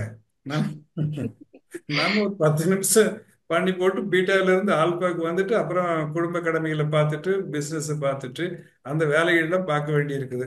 அந்த இடத்துல போய் நீங்க மேல அப்படியே மேல ஏத்தி வச்சுக்கிட்டு இருந்தீங்கன்னா கண்ணில் செவந்து போய் அப்படியே போனீங்கன்னா கோபம் அதிகமா வரும். அது மாதிரி இருக்கிற நேரத்துல ஸோ அது மாதிரி வாழ முடியாது. இப்ப நைட்டு நம்மளே 2 நாள் அதிகமா தவம் பண்ணா அப்படியே கண்ணு எரிய ஆரம்பிக்கும், தலையெல்லாம் அப்படியே கணன்னு இருக்கும். வேற ஒண்ணும் இல்லை, கொஞ்சம் போய் ஒரு தேங்காய் எண்ணெயை கொஞ்சம் கொஞ்சம் நல்லா சூச்சியில் வச்சுக்கிட்டு கொஞ்சம் தேய்ச்சிட்டு அப்புறம் படுத்துட்டாலும் கூட போதும், தானே அந்த ஹீட்டு குறைஞ்சு போயிரு, கண்ணுடைய எரிச்சல் குறைஞ்சு போயிரு, அவ்வளவுதான். ஸோ அப்போ இல்லறத்தில் இருக்கக்கூடியவர்கள் எல்லாம் என்ன செய்யணும் அப்படின்னு சொன்னோம்னா பல வேலைகளில் ஈடுபடுறதுனால ஆஹ், ஆயில் பாத் எடுக்கணும், எடுக்கணும். அதனாலதான் இந்த ஆயில் பாத் எடுக்கிறதுனால உடல்ல அட்மாஸ்பியர்ல இருக்கிற அந்த ரெசிஸ்டன்ஸ் இருக்குது பாருங்க, அதிக குளிர் அதே மாதிரி வெப்பம் இதையெல்லாம் ஒரு சமநிலைப்படுத்துவதற்கு உதவியாகமா இருக்குது ஒன்று. அதே மாதிரி உடல்ல இருக்கின்ற வெப்பங்களை சமநிலையை வைத்துக் கொள்வதற்கு உபயோகமா இருக்கிறது. அதனாலதான் அகத்தியர் இவர் சொல்லும்போது பூப்பாலை உள்ளே செலுத்து அப்படிம்பார். பூப்பால் அப்படின்னு சொன்னா தேன், தேனை உடல்ல உள்ளுக்குள்ள சாப்பிடுங்க, வித்துப்பாலை வெளியே செலுத்து அப்படின்னு சொல்லுவாங்க. வித்துப்பால் அப்படின்னு சொல்றது வித்துக்களுடைய ஆமணக்கு வித்து, அது விளக்கெண்ணெய்ன்னு சொல்றோம், அல்ல எள்ளு, அதுல இருந்து நெல்லெண்ணெய். இப்ப இந்த இதையெல்லாம் எடுத்துட்டு பாடியில மேல செலுத்தணும், வெளியே செலுத்தணும். இதை உடலை சீராக வைத்துக்கிறதுக்கு உபயோகமா இருக்கும் என்பதற்காகவும் இதெல்லாம் தேய்ச்சதுக்கு பின்னாடி ஒரு அரப்பு போட்டு அந்த அரப்பு அந்த அந்த இலை அதை ஆட்டி போட்டு குளிக்கிற வழக்கம் அந்த காலத்துல இருந்து இருந்து கொண்டு இருக்கிறது. அப்படி வந்துச்சுன்னா அது நன்றாக தான் இருக்கும். அது மாதிரி பண்ணலாம். பட் யோகிகளுக்கு மகரிஷி கூட சொல்லியிருக்காங்க, குண்டல் யோகிகளுக்கு எண்ணெய் குளியல் எடுத்துக்கொள்ள வேண்டாம்னு ஒரு சீர ரீசன் சொல்றாங்க. அப்படின்னு சொன்னா அவங்க தீவிரமா தவம் பண்ணி கொண்டிருக்கிற காலத்துல அது சொன்ன விஷயம். ஆனா இல்லறத்துல இருக்கிறவங்களுக்கு இதெல்லாம் சாதாரண இதுதான். எண்ணெய் குளியல் பண்றதுதான் நல்லா இருக்கும். அப்படி பண்ணாதான் அவங்க உடலும் நல்லா இருக்கும், ஹீட் அதிகமாகாம இருக்கும். இந்த ஹீட்டை பேலன்ஸ் பண்றதுக்கு தான் நம்ம எண்ணெய் குளியல் பண்றோம். அது வேண்டாம் அப்படின்னு நினைக்கிறவங்க எண்ணெய் குளியல் பண்ண வேண்டிய அவசியம் இல்லை. வாழ்க்கை வளமுடன். வாழ்க வளமுடன். மிக தெளிவான விளக்கம் ஐயா. ஐயா, அடுத்து வந்து எப்பொழுதும் இப்போ கொஞ்ச நாட்களாவே மக்களிடையே அதிகமாக ஒரு சந்தேகம் எழுந்து கொண்டே இருக்கிறது ஐயா. இந்த உலகம் அழியும் என்கிறார்களே, உண்மையா? அதுவும் குறிப்பா வந்து சென்னை வந்து இதுல முழுகிடும் அதுல முழுகிடும், அதே போல ஒரு வதந்தியா செய்திகளா எல்லாத்துலயும் நம்ம பரவிட்டே இருக்கு. இப்ப அழிஞ்சிடும் உலகம், அப்ப அழிஞ்சிடும் அப்படின்னு ஒரு குறிப்பிட்ட ஆண்டு சொல்லி அழிஞ்சிடும் அப்படிங்கிற மாதிரி. இப்ப உண்மையாவே அதுக்கு ஒரு விளக்கம் தேவைங்க. இந்த உலகம் அழியும் என்கிறார்களே. அழியும், நானே பார்த்திருக்கேன். உலகம் ஆயிரக்கணக்கான முறை அழிஞ்சு போயிருக்கு. ஆமா, உம் ஆயிரக்கணக்கான முறை தோன்றி இருக்குது. உலகம் எங்க தோன்றுகிறது அப்படின்னு சொன்னா மனசுல தான் தோன்றுது. மனசு இருக்கிறவனுக்கு தான் உலகம், மனசு இல்லாத போது உலகம் இல்லை, இல்லையா? நல்லா பாருங்க, யோகத்தில் இருக்கிறவங்களுக்கு தெரியும். உலகம் எங்கிருந்து வருகிறது அப்படின்னு சொன்னா மனதில் இருந்து தான் உலகம் தோன்றுகிறது. ஓகேயா? மனம் இல்லைன்னா உலகம் இல்லை. அப்போ இரவு படுக்க போகும்போது உலகம் அழிந்து விடுகிறது. ஏன்னா நல்ல தூக்கத்துல உலகம் இருக்கிறதா? எந்த இல்ல. உலகம் இருக்கிறது? சூரியன் இருக்கிறதா, சந்திரன் இருக்கிறதா, அல்லது நாம் வணங்குகின்ற கடவுளாவது இருக்கிறதா? மனசு இருந்தா தான் எல்லாம் இருக்கு, இல்லைன்னா ஒண்ணுமே இல்லை. அதே உம் மாதிரி காலையில எழுந்த உடனே விழிப்பு நிலை வந்த உடனே எல்லா உலகங்களும் அப்படியே மீண்டும் நம்ம அகக்காட்சியாக உள்ள வர ஆரம்பிக்கிறது. ஓகேயா?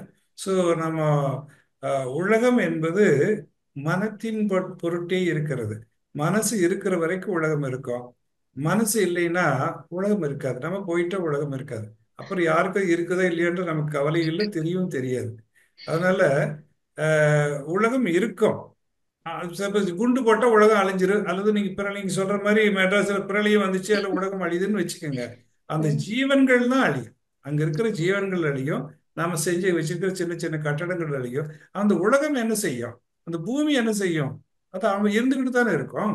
இந்த இயற்கை தோற்றம்லாம் இருந்துட்டு தான் இருக்கும். இயற்கை தோற்றங்கள்ல இருந்துகிட்டு தானே இருக்கு. அப்ப நாம என்ன செய்யறோம், உலகம் அழியுதுன்னா நம்ம அழிகிறத உலகம் அழியுதுன்னு நம்ம சொல்றோம். பிரளயம் வந்தா எல்லாம் அழிஞ்சு போயிரும், உலகம் அழிஞ்சு போயிரும்னா உலகத்தில் இருக்கிற மக்கள் அழிந்து விடுவார்கள் என்று அர்த்தம்.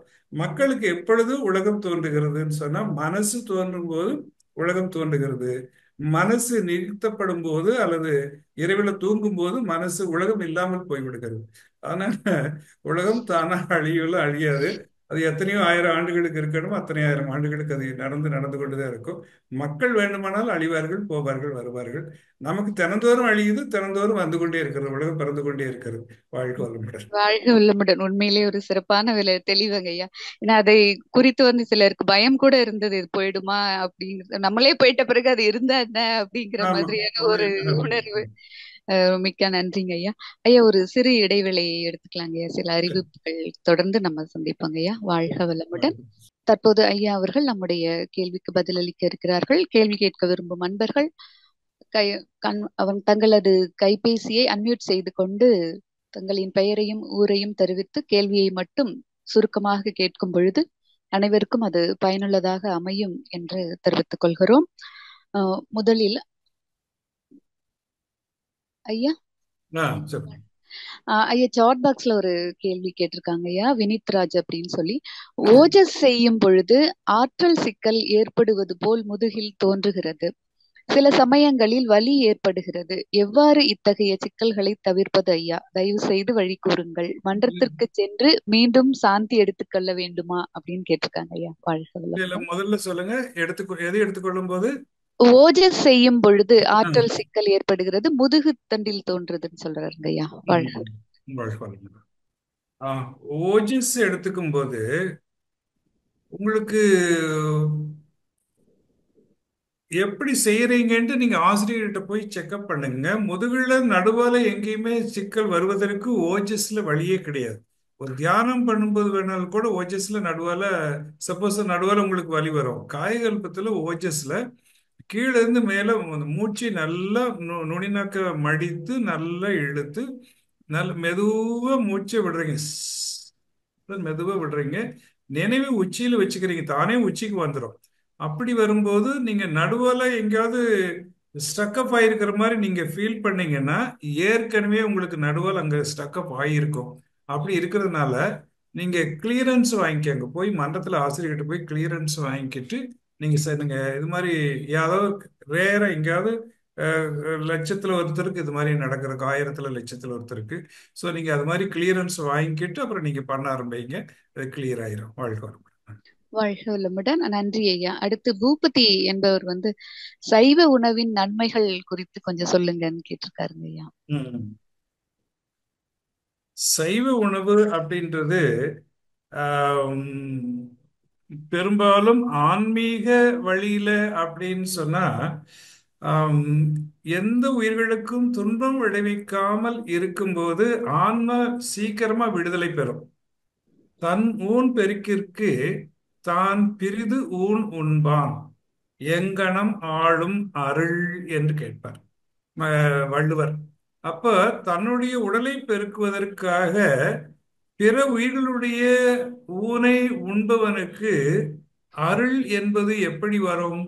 அதனாலதான் தீட்சை கொடுக்கும் போது தீட்சை யாரெல்லாம் கொடுக்குறாங்களோ அவங்க அவசியம் சைவ உணவாளர்களா இருக்கணும். சைவ உணவாளர் வராம இருக்கும்போது மகரிஷி என்ன சொல்றாங்க, நீங்க தீட்சை கொடுக்க வேண்டாம்னு சொல்றாங்க. இப்போ ஒரு உதாரணத்திற்கு சைவ உணவு சிறப்பை பார்க்கணும் அப்படின்னு சொன்னா, நீங்க ஒரு மட்டன் துண்டு எடுத்துக்கிறீங்க. மகரிஷியுடைய உதாரணம். இப்போ ஒரு 2 கத்திரிக்காய் எடுத்து ஒரு கத்திரிக்காய் துண்டு எடுத்துக்கிறீங்க. அதே ஒரு வீட்டில் வச்சுட்டு ஒரு கப்பில் போட்டு மூடி வச்சிடுறீங்க. ஒரு வாரம் கழிச்சு அந்த கத்திரிக்காய் துண்டு எடுத்து பாருங்க, அது அப்படியே கருவாடு மாதிரி அப்படியே சுருங்கி போய் வத்தி வதங்கி இருக்கும். அந்த மட்டன் துண்டை எடுத்து பாருங்க, அதுல ஒவ்வொரு செல்களும் ஒரு புழுவா மாறி இருக்கும், துர்நாற்றம் அடிக்கும் இல்லையா? அது ஒவ்வொரு செல்கள்லையும் உயிர் இருக்கிற செல்கள் தானே, அது அத்தனையும் ஒரு தனித்தனியாக ஒரு உயிராக மாறிடும், துர்நாற்றம் வீசும், அப்படி ஆயிரும். இதுதான் நம்ம உணவுக்கு உணவாக போகிறது. அதனால ஆன்மீகத்துல என்ன சொல்லப்படுகிறது அப்படின்னு சொன்னா, vegetarian ism is the good, நல்லது உடலுக்கு நோய் வராமல் காப்பதற்கும் நல்லவங்க ஹெல்த்தியா இருக்கிறதுக்கும் வெஜிடேரியன் ரொம்ப சிறப்பு. இப்போ நீங்க பாருங்க, வெஜிடேரியன் சாப்பிடுற பசுவோ யானையோ அதுக்கு, அல்லது காட்டு எருமையோ, அதுக்கு எல்லாமே ஸ்ட்ரென்த் இல்லைன்னா சொல்ல முடியும். அதுவும் ஸ்ட்ரென்த் தானே. ஆனா ரொம்ப தூரம் ஓடும். வெஜிடேரியன் சாப்பிடுற மானும் மணி ரொம்ப தூரம் ஓட முடியும். ஆனா அது கிட்டத்தட்ட 100 மீட்டருக்குள்ள துரத்தி பிடிக்கலைன்னா புலியினாலேயோ சிங்கத்தினாலேயோ என்வி சாப்பிடுறதுனா இதனால ஓட முடியாது. ஏன்னா மூச்சு வாங்கிடும். ஏன்னா அதுக்கு மட்டும்தான் ஸ்டெமினா இருக்கு, அதுக்கு மேல ஓட முடியாது அதுக்கு. அதனால வெஜிடேரியன்ல நிறைய சத்துக்கள் இருக்கிறது. அதனால் வெஜிடேரியன் சாப்பிட்டாலே உடல் நலத்தோடு வைத்துக் கொள்ள முடியும், நோய் வராமல் காத்துக்கொள்ள முடியும், அறிவு சிறப்பாக இருக்கிறதுக்கு வழிவகை செய்யும். இதெல்லாம் உதவியாக இருக்கிறது. ஆனால் இன்றைய காலத்துக்கள்ல உலகம் முழுக்க எடுத்து பார்க்கும்போது அந்தந்த நாட்டுகள்ல எந்த உணவும் கிடைக்கிறது, அந்த குளிர்காலத்திற்கு தகுந்த மாதிரி அது மாதிரி கிடைக்கும் போதெல்லாம் எண்ணி சாப்பிடுறாங்க. அது தப்புன்னு சொல்ல முடியாது. அது பழகிட்டாங்க அப்படின்னு சொன்னா தப்புன்னு. ஆனா ஒரு குறிப்பிட்ட காலத்திற்கு மேல 40 வயசு 50 வயசுக்கு மேல ஆச்சுன்னா டாக்டர்கிட்டே போய் சொன்னா, இனிமேல் கொஞ்சம் எண்ணெய் சாப்பிடறதெல்லாம் குறைச்சிக்கங்க, உறவே அளவா சாப்பிடுங்க அப்படின்னு சொல்லிடுறாங்க. ஸோ எதுல இடத்துலயும் அடிப்படையான விஷயம் என்னன்னு சொன்னா, இட்ஸ் பெட்டர் வெஜிடேரியனிசம் நல்லாவே இருக்கும். அப்படி இல்லைன்னு சொன்னாலும் எண்ணெய் சாப்பிட்டாலும் அது அளவோடு முறையோடு எடுத்துக்கொண்டு வந்தாங்கன்னா அவங்களுக்கு ஒன்றும் பிரச்சனை இல்லை. வாழ்க்கை வளமுடன். வாழ்க வல்லமுடன். மிக்க நன்றி ஐயா. ஐயா, அன்பர் கையை உயர்த்திருக்கிறார்கள். கிருபாநிதி அம்மா அவர்களை கேள்வி கேட்க அன்போடு அழைக்கிறோம். கிருபாநிதி அம்மா, அன்மியூட் பண்ணிக்கோங்க. மாலதி அம்மா வாழ்க வளமுடன். ஐயா வாழ்க வளமுடன் ஐயா. வாழ்க்கை வளமுடன். சொல்லுங்க ஐயா, நீண்ட நாளைக்கு பிறகு உங்களை ஆலியார் ரூம்ல பாக்குறது ரொம்ப மகிழ்ச்சியா இருக்கு. திண்டுக்கலம் மண்டலம் ஈவினிங் காலையிலயும் பேசையில சொல்லுவாங்க, எங்களை வழி நடத்தும் ஐயா அவர்களுக்கு நன்றி நன்றின்னு. அதுக்கு ஐயா எனக்கு இது என்னுடைய கேள்வி இல்லை, இப்போ உங்களை பார்த்த உடனே எனக்கு தோணுனது ஐயா. ஏன்னா நீங்க அடிக்கடி ஜூம்ல சொல்லியிருக்கீங்க, அதாவது மகர்ஷியோட எப்படி இருந்திருக்கோம், உங்களுடைய அனுபவங்கள், உங்க வீட்டுக்கு உமாமாவோட வந்தது, இதுக்கு அங்க காந்தி கிராமம் போனது, நீங்க போய் ஐயாவை பார்க்காம வந்தது, அதுக்கு அவங்க சொன்ன பதில், உங்களுக்கு 1000 ரூபாய் கொடுத்து, இதெல்லாம் நிறைய சொல்லியிருக்கீங்க. எனக்கு ஒவ்வொரு பேராசிரியர்களை பார்க்கும்போது தோணும், இப்ப கடைவிரித்தேன் கொள்வார் இல்லைன்னா வள்ளலார் மகரிஷிட்ட வந்தாங்க. ஆனா மகரிஷி இறந்து 2006ல இறந்துட்டாங்க. கண்டிப்பா நம்ம பேராசிரியர்கள்ட்ட யார்ட்டையாவது ஒருத்தட்ட புகுந்திருப்பாங்க, யாரும் சொல்ல மாட்டாங்களோ, பின்னாடி எழுதுவாங்களோ, அப்படியெல்லாம் எனக்கு தோணுமியா. ஆனா இதை இன்னைக்கு யார்ட்டையுமே கேட்க மாட்டேன். இன்னைக்கு உங்கள்ட்ட எனக்கு என்ன பகிரட்டும் போல இருந்துச்சு. அப்படி கண்டிப்பா யார்ட்டையாவது மகரிஷி போயிருப்பாங்க, அதை இவங்க சொல்ல மாட்டாங்க, பின்னாடி புக்ல எழுதுறாங்களோ என்னமோ தெரியல அப்படின்னு தோணும். இது என்னுடைய சும்மா உங்களை பார்த்தோன்னே தோணுது. இது என்னுடைய கேள்வின்னு நான் கேட்கல, எனக்கு இதை சொல்லணும் போல இருந்ததுயா. நன்றி, வாழ்க வளமுடன். நன்றி. நம்ம வேதாத்திரியன் எல்லாரும் யாரெல்லாம் மகரிஷியை குருவை ஏத்திட்டு இருக்காங்களோ, யாரெல்லாம் தீவிரமா நினைக்கிறாரோ அவர்களிடம் எல்லாமே மகரிஷி அவர்கள் வருவார்கள். வாழ்க்கை. நன்றி ஐயா. நான் என்னுடைய கேள்வியா, இறையை தேடின்னு உங்களுடைய சப்ஜெக்ட் ஒன்று 2023ல பேசினதை நான் அடிக்கடி கேட்பேன். அதை கேட்பேன். அப்ப நீங்க அதுல சொன்னதையா, ஃபர்ஸ்ட் நம்ம பிறந்தோன்னா அறிவு, அடுத்து பொருளை தேடுறோம், அடுத்து இன்பத்தை தேடுறோம், அப்புறம் தான் நம்ம இறையை தேடுறோம், இதுதான் பொதுவான வழக்கா இருக்கு அப்படின்னீங்க. இப்ப நம்ம அதுக்கு நீங்க நிறைய திருக்குறள் விளக்கம் எல்லாமே சொல்லியிருந்தீங்க. ஆனா இதுல மகரிஷி எப்படின்னு கேட்டா, அவர் பிறந்த உடனே அவங்க அப்பா அம்மாவுடைய கரு அமைப்பு ரொம்ப சீக்கிரமே இதுல உள்ள ரொம்ப நல்லா தெளிவாயிட்டாங்க. இப்ப நீங்கவே சொல்லியிருக்கீங்க, நான் ஊதுவத்தியை பொறி வச்சு அப்படி கண்ணை மூடிட்டு அது அப்படி எங்க அப்பா என்ன இருக்க சொல்லுவாரு, பள்ளிக்கூடத்துல கொண்ட கழுத்து கீழே நல்லா, அது உங்க அப்பா அந்த ஆன்மீக சிந்தனையோட உங்களை ஊட்டி வளர்த்துருக்காங்க. இதுக்குயா இந்த சிந்தனை, அறிவு, பொருள், இன்பம், இறை, இதுக்கு எல்லாத்துக்குமே மூல காரணம் அவங்க பிறந்தவங்களை காட்டி அந்த பெற்றோருக்கு தான் அதிக இடம் இருக்கா, இல்ல இறையும் குருவும் சின்ன பிள்ளையிலேயே இப்ப வேண்டாம் அப்படின்னா கூட தள்ளி வந்துருவாங்களா? இதனுடைய வலிமை எதுயா? வாழ்க வளமுடன். வாழ்க்கை வளமுடன். பெரும்பாலும் அந்த ஜீவன் எடுத்துட்டு வந்த பூர்வ புண்ணியம் தான் அதற்கு அடிப்படையான விஷயம்.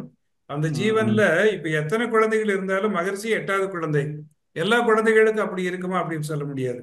சோ இந்த ஜீவனுக்குள்ள அந்த அறிவு, அந்த இறைவன் அதை வைத்திருக்கிறான். இது எல்லாம் உலகத்துக்கு எல்லாமே இந்த மறைபொருளை விளக்க வேண்டும் என்று அப்பவே வைத்திருக்கிறார். அதனால யாரோ ஒரு முனிவர் கூட இவருக்கு பேரு வேதாத்திரி என்று வையுங்கள் அப்படின்னு சொல்லிட்டு போயிருக்கார் குழந்தை பிறந்த போது. வேதம் அப்படின்னா நமக்கு எல்லாம் தெரியும், மறைபொருள். அத்திரின்னா மலை என்ற பொருள். ஓகேயா? சோ இது மலை போன்று இருக்கின்ற இந்த மறைபொருளை விளக்கக்கூடிய ஆற்றல் பெற்ற குழந்தையாக வளரும் அப்படின்று இயற்கை விதிக்கப்பட்டிருக்கிறது. சோ அதனால இது எல்லாமே அந்த தாய் தந்தைக்கின் வழியாக அந்த குழந்தை இருக்கிறது. நம்மளுடைய குழந்தை தான். ஆனால் ம். நம்முடைய குழந்தைகள் என்பது நம்ம மூலமாக அவர்கள் வந்தார்களே தவிர நாம் அல்ல. நம்முடைய குழந்தை என்றது பெருமை இல்லை. நம்ம ம். மூலமாக இறைவன் அவர்களை அனுப்பி வைக்கிறான் என்றதுதான் சிறப்பு. அதனால அந்த குழந்தைகள் பிறந்த நேரம் அதுக்கு தகுந்த மாதிரி அமைக்கப்பட்டிருக்கிறது. ஸோ அப்படி வரும்போது தான் வருகிறது. எல்லாரும் அப்படி வருவதில்லை. எங்கேயாவது ஒரு சில பேர் தான் இறைவன் தேர்வு செய்து அப்படி உலகுக்கு வழிகாட்ட வேண்டும் என்று அனுப்பி வைக்கிறான். அப்படி வந்தவர்களும் நம்முடைய மகர்ஷி அவர்களும். ஸோ அதனால அந்த வலிமை தான் இறைவனே அனுப்பி வைக்கிறதா எல்லாத்துக்கும் அடிப்படையான வலிமை. வாழ்க்கை வளமுடன். நன்றி ஐயா, ரொம்ப சிறப்பியா. வாழ்த்துக்கள். வாழ்க வளமுடன் ஐயா. அம்மா வாழ்க வளமுடன். வாழ்க வளமுடன். நன்றி ஐயா. அடுத்து லீலா வினோதன், ப்ரொஃபசர் லீலா வினோதன் ஐயா அவர்களை கேள்வி கேட்க அன்போடு அழைக்கிறோம். வாழ்க வளமுடன் ஐயா. நான் வாழ்க லீலா வினோதன். வாழ்க வாழ்க வளமுடன். வளமுடன். அப்புறம் திருச்சி. எனக்கு எனக்கு ஒரு சின்ன சந்தேகம் ஐயா.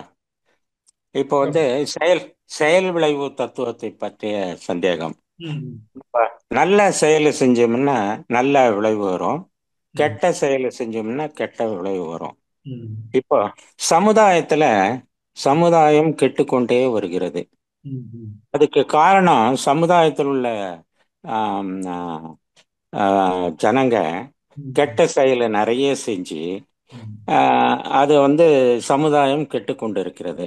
ம், ஆனா ஆன்மீகத்தில் உள்ளவங்க இந்த தத்துவத்தை புரிந்து கொண்டு ஓரளவுக்கு நாம் கெட்ட செயலை செய்யாமல் இருக்கிறோம். நன்றாக போயிருக்கிறது. அந்த உணர்வை கொடுக்க அவங்களுக்கு, மற்றவங்களுக்கு, ஆன்மீகத்தில் இல்லாதவங்களுக்கு அந்த உணர்வை இல்லாததினால், அந்த தத்துவத்தை புரியாததினால் அவர்கள் கெட்ட செயல்கள் செய்கிறார்கள். எனக்கு என்னன்னாக்கா, இந்த இறைநிலை இறைநிலை கடவுள் தான் இந்த யூனிவர்ஸ் படைச்சாரு, எல்லாம் நடந்தது. அந்த உணர்வை ஏன் அவங்களுக்கு கொடுக்காம நம்ம சமுதாயத்தை கெடுத்து கொண்டு கெடுத்து கொண்டிருக்கிறது? ம். அந்த உணர்வை கொடுக்காதது ஏன்? நான் புரிஞ்சுட்டேன், நான் புரிஞ்சுட்டேன், ஆ புரிஞ்சுட்டேன். ஆ ஆ ஐயா, பெரும்பாலும் என்னன்னு சொன்னா, இறைவன் என்பவன் ஆம், ஒரு மனிதருக்கு தனியாக அவன் செய்கின்ற செயலுடைய விளைவாக நீங்க சொல்ற மாதிரி அதைத்தான் கொடுக்கறானே தவிர, அவனையே ஒரு பேலன்சிங்க வச்சு நீ எந்த கர்மாவில் நல்லது செஞ்ச இந்த பக்கம் போ, கெட்டது செஞ்ச இந்த பக்கம் போ அப்படின்னு வச்சுக்கிறான். ஓகேயா? ஸோ அவனாக ஆறாவது அறிவை கொடுத்து, சிறப்பை கொடுத்து, இந்த ஆறாவது அறிவின் வழியாக நீ நல்லது செய்வதற்கு ஊக்கப்படுத்திக் கொள்கிறாயா? உனக்கு தெரியும் எது நல்லது கெட்டது என்று உனக்கு பாகுபடுத்தி பார்க்க தெரியும். அப்படி பாகுபடுத்தி பார்க்கும்போது நீ நல்லதை ஏற்கிறாயா, அல்லது உன் மனம் கீழ்மையாக இருக்கிற கெட்டதுக்கு போகணும்னு நினைக்கிறதா அப்படின்னு பார்க்கிறாரு. அப்ப நம்ம எதை தேர்ந்தெடுக்கிறோமோ, பெருவாரியான மக்கள் எதை தேர்ந்தெடுக்கிறார்களோ அவர்கள் பக்கம் அதை விட்டுறாரு. அவருடைய ஜட்ஜ்மெண்ட் அவர் பக்கம் அவர் விட்டுறாரு. அவர் நீதிபதி மாதிரி தான், அவர் விட்டுறாரு. அதனால பெரும்பாலான மக்கள் எப்படி எடுக்கிறார்களோ அதுக்கு தகுந்த மாதிரி வாழ்க்கை, மற்றது அவர்களுக்கு தலைவர் அமைகிறார்கள், அதே மாதிரி அரசு அமைகிறது, மற்றது எல்லாம் அமைவதற்கு அது அடிப்படையான காரணமாக இருக்கிறது. அதனால மகரிஷி அழகா சொல்றாரு. என்ன சொன்னா, மனதிலே உழையலாம் மற்ற எங்கே தேடுகிறோம். மனசுக்குள்ளதான் எல்லாமே இருக்கிறது. நீ உயர்வானதை அடைய வேண்டும் என்று சொன்னால் மனதை உயர்த்தினால் மட்டில்லா இன்பமே, மனதை தாழ்த்தினால் மயக்கத்தால் துன்பமே. சோ மனதை உயர்த்தணுமா தாழ்த்தணுமா என்பது அந்தந்த ஆறாவது அறிவு பெற்ற ஜீவன் தான் நிர்ணயித்துக் கொள்ள வேண்டும். பெரும்பாலான மக்கள் என்ன பண்றாங்க அப்படின்னு சொன்னா, தற்காலிக ஆசையின் காரணமாக தற்காலிக பெனிஃபிட்ஸ் அதிகம் வேண்டும் என்பதனால அதை நாடி போகிறார்கள், மனதை தாழ்த்திக் கொள்கிறார்கள். அதற்கு தகுந்த மாதிரி அவர்களுக்கு வாழ்க்கையில மற்றதெல்லாம் அமைகிறது, தலைமை அமைகிறது, இப்படி எல்லாம் அமைகிறதுனால வாழ்க்கையை சீர்கெட்டு போகிறது, நாடு சீர்கெட்டு போகிறது. அதனால இறைவன் மேல குறை சொல்ல முடியாது. இறைவன் இல்ல சமநிலையாக இருக்கக்கூடியவன் தான், மனிதன் தான் இல்லையே. காரணம். ம், இல்ல, ஒரு கிளாரிபிகேஷன் ஐயா. இப்போ கெட்டது செஞ்சா கெட்ட விளைவு வரும். அது ம். ஒரு வாரத்துல வரலாம், 1 மந்த்ல வரலாம், 1 இயர்ல சரி, வரலாம். சரி. பட் அது கெட்டது செஞ்சா கெட்டது வரும்ன்ற உணர்வு அவங்களுக்கு இல்லாம போயிருக்கு. அதனால இல்ல அவங்க இல்ல இல்ல, கெட்டது உணர்வு இல்ல, மனசாட்சிக்கு தெரியாம நீங்க எதையும் செய்ய முடியாது. நீங்க செய்யும் போது ஒரு செயலுக்கு, சப்போஸ் வச்சுக்கோங்க, இயற்கையில நம்ம சமுதாயத்தை எடுத்துக்குவோம். ஓட்டுக்கு 1000 ரூபாய் கொடுக்குறாங்க. நம்ம வாங்கிக்கலாமா வேண்டாமா அப்படின்னா, வாங்கிக்கலாம் அப்படின்னு மனசு வந்து 1000 ரூபாய் இருந்தா ஒரு திட்டம் போடுது, நாளைக்கு போய் இதெல்லாம் வாங்கிக்கலாம்னு திட்டம் போடுதுன்னு வச்சுக்கோங்க. அப்ப என்ன செய்யும்? இப்ப இது யாரு டிசைட் பண்ணுது? இறைவனா டிசைட் பண்ணா? ஆசையை தூண்டப்பட்டால் மனிதன் தவறு செய்கிறான். இறைவன் விளைவு எப்படி? ம். விளைவு அனுபவிப்பான். விளைய அனுபவிப்பது அனுபவிப்பான், அவ்வளவுதான். அனுபவிப்பான். ம். அது லேட்டா அனுபவிக்கிறதுனால அவனுக்கு இமிடியேட்டா அதனுடைய ரிசல்ட் கெட்டது தெரியறதில்லை. செஞ்சதுனால, வெரி குட். கெட்டது சரி. கெட்டது செஞ்சதுனால வரலன்னு தோணுது அவனுக்கு. ஓகே. வாழ்க வளமுடன் ஐயா. தேங்க்யூ. ஓகே. வாழ்க வளமுடன் ஐயா. அடுத்து உமையால் அம்மா அவர்களை கேள்வி கேட்க அன்போடு அழைக்கிறோம். அம்மா அன்மியூட் பண்ணிக்கோங்கம்மா. அம்மா வாழ்க வளமுடன்மா, வாய்ப்புக்கு நன்றிமா. ஐயா வாழ்க வளமுடன் ஐயா. வாழ்க வளமுடன். சொல்லுங்கம்மா. ஐயா, இந்த பாரதியாரின் பரசிவ வெள்ளம் அதை பத்தி சொல்றீங்களா ஐயா? பாரதியாரின் பரசிவ வெள்ளம், சரி, அதுல என்ன அந்த வேணும்? விளக்கம் விளக்கம் கேக்குறேங்க ஐயா. அது ரொம்ப நாள் ஒரு ஒரு பீரியட்ல எடுக்கணும். ம். ஏதாவது ஒரு விஷயம் சொன்னீங்கன்னா அதுக்கு சொல்லலாம். அதாவது பரசிவ வெள்ளம் என்று சொல்லக்கூடிய பாடல் இந்த பிரம்மஞானம் தெரிய முழுவதுமாக இதுவரைக்கும் உலகத்துல வந்த எந்த பாடலும் நான் அறிந்தவரை, எனக்கு நமக்கு தமிழ் தான் எனக்கு தெரியும். ஸோ தமிழில பிரம்மஞானத்தை இவ்வளவு சுருக்கமாக சொல்ல யாராலும் கவிதை வழியில வார்த்தைகளை கோர்த்து சொல்ல முடியுமா அப்படின்னு சொன்னா சொல்லவே முடியாது. மகர்ஷி அவர்களே அதை நிறைய தர கோட் பண்றாங்க. ஓகேயா? மகர்ஷி அவர்கள் தான் விஞ்ஞானத்தோடு சேர்ந்து பிரம்மஞானத்தை நம்ம விளக்கமா சொன்னாங்க. அந்த மகரிஷியினுடைய பிரம்மஞானம் தெரிஞ்சதுக்கு பின்னாடி தான் பாரதியினுடைய பரசிவ வெள்ளம் நமக்கு புரிகிறது, இல்லையா? அப்ப உள்ளும் புறமுமாய் உள்ளுவதெல்லாம் தானாகும். இந்த உள்ள இருக்கிறதும் இல்ல, வெளியே எல்லாத்துலயும் இருக்கக்கூடியது என்ன அப்படின்னு சொன்னா உள்ளுவது எல்லாம், இருப்பது எல்லாம் அதுதான் சொல்றார். இதை நீங்க தியானம் பண்ணும்போது நான் என்ன செய்வேன், இந்த பாட்டை திரும்ப திரும்ப திரும்ப மனசுக்குள்ள சொல்லிக்கிட்டே தியானம் பண்ணுவேன். எந்தெந்த இடத்துல திருப்பி திருப்பி ஏதோ ஒரு ஸ்டான்ஸ் வந்துகிட்டே இருக்கும். உள்ளும் புறமுமாய், நமக்கு வெளியே இருக்கிறதும் அதுதான் சுத்த வெளிதான், உள்ள இருக்கிறதும் சுத்த வெளிதான், உள்ளுவது எல்லாம் தானாகும். வெள்ளம் என்றுண்டாம் அதை தெய்வம் என்றார் வேதியர். அதுக்கு அடுத்த லைன்ல வரும் பாருங்க, காணுவன நீ இந்த உலகத்துல பார்க்கிற பொருள்கள் அத்தனையும் சரி, நெஞ்சில் கருதுவன நீ நினைக்கிறது எல்லாம் சரி, உட்கருத்தை பேணுவன அது எவ்வாறு இருக்கிறது என்று ஆராய்ந்து உணர்ந்து கொள்வதும் சரி, அனைத்தும் பிறப்பது அந்த வெள்ளத்தே. இது எல்லாம் எங்கிருந்து வருகிறது என்று பார்த்தீங்கன்னா, இது எல்லாம் நீயா சிந்திக்கல, உன் அறிவிலிருந்து வருதுன்னு வருதில்ல. ஏனென்றால் அந்த அறிவாகவும் அதுவே இருக்கிறதுனால அதுவே தான் வருகிறது, இல்லையா?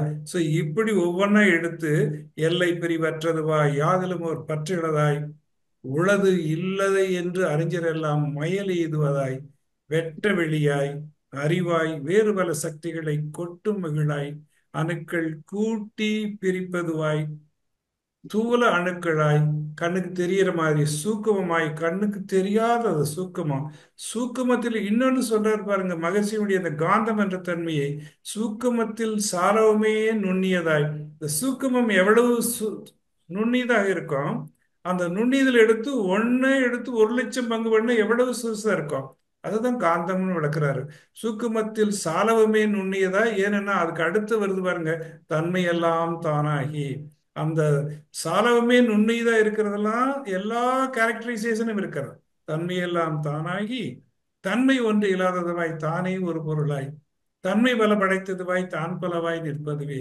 நீங்க அப்படியே பார்த்துக்கிட்டே போனீங்கன்னா இது அப்படியே இது எல்லாம் கடைசியில சொன்ன இதுக்கு எதுக்குயா என்னத்துக்குயா ஆக போகுது அப்படின்னு சொன்னா, கடைசியில் சொல்ல இப்பொருளை கண்டார் இடருக்கோர் எல்லை கண்டார். நீ இதை தெரிஞ்சுக்கிட்டேன்னு வச்சுக்கிட்டுங்க, உங்களுக்கு வாழ்க்கையில வருகின்ற துன்பங்கள்லாம் போயிடும். இப்போ இல்லை கண்டார் இடருக்கோர் எல்லை கண்டார், எப்பொருளும் தான் பெற்று இங்கு இன்புற்று வாழ்பவரே. ஓகேயா?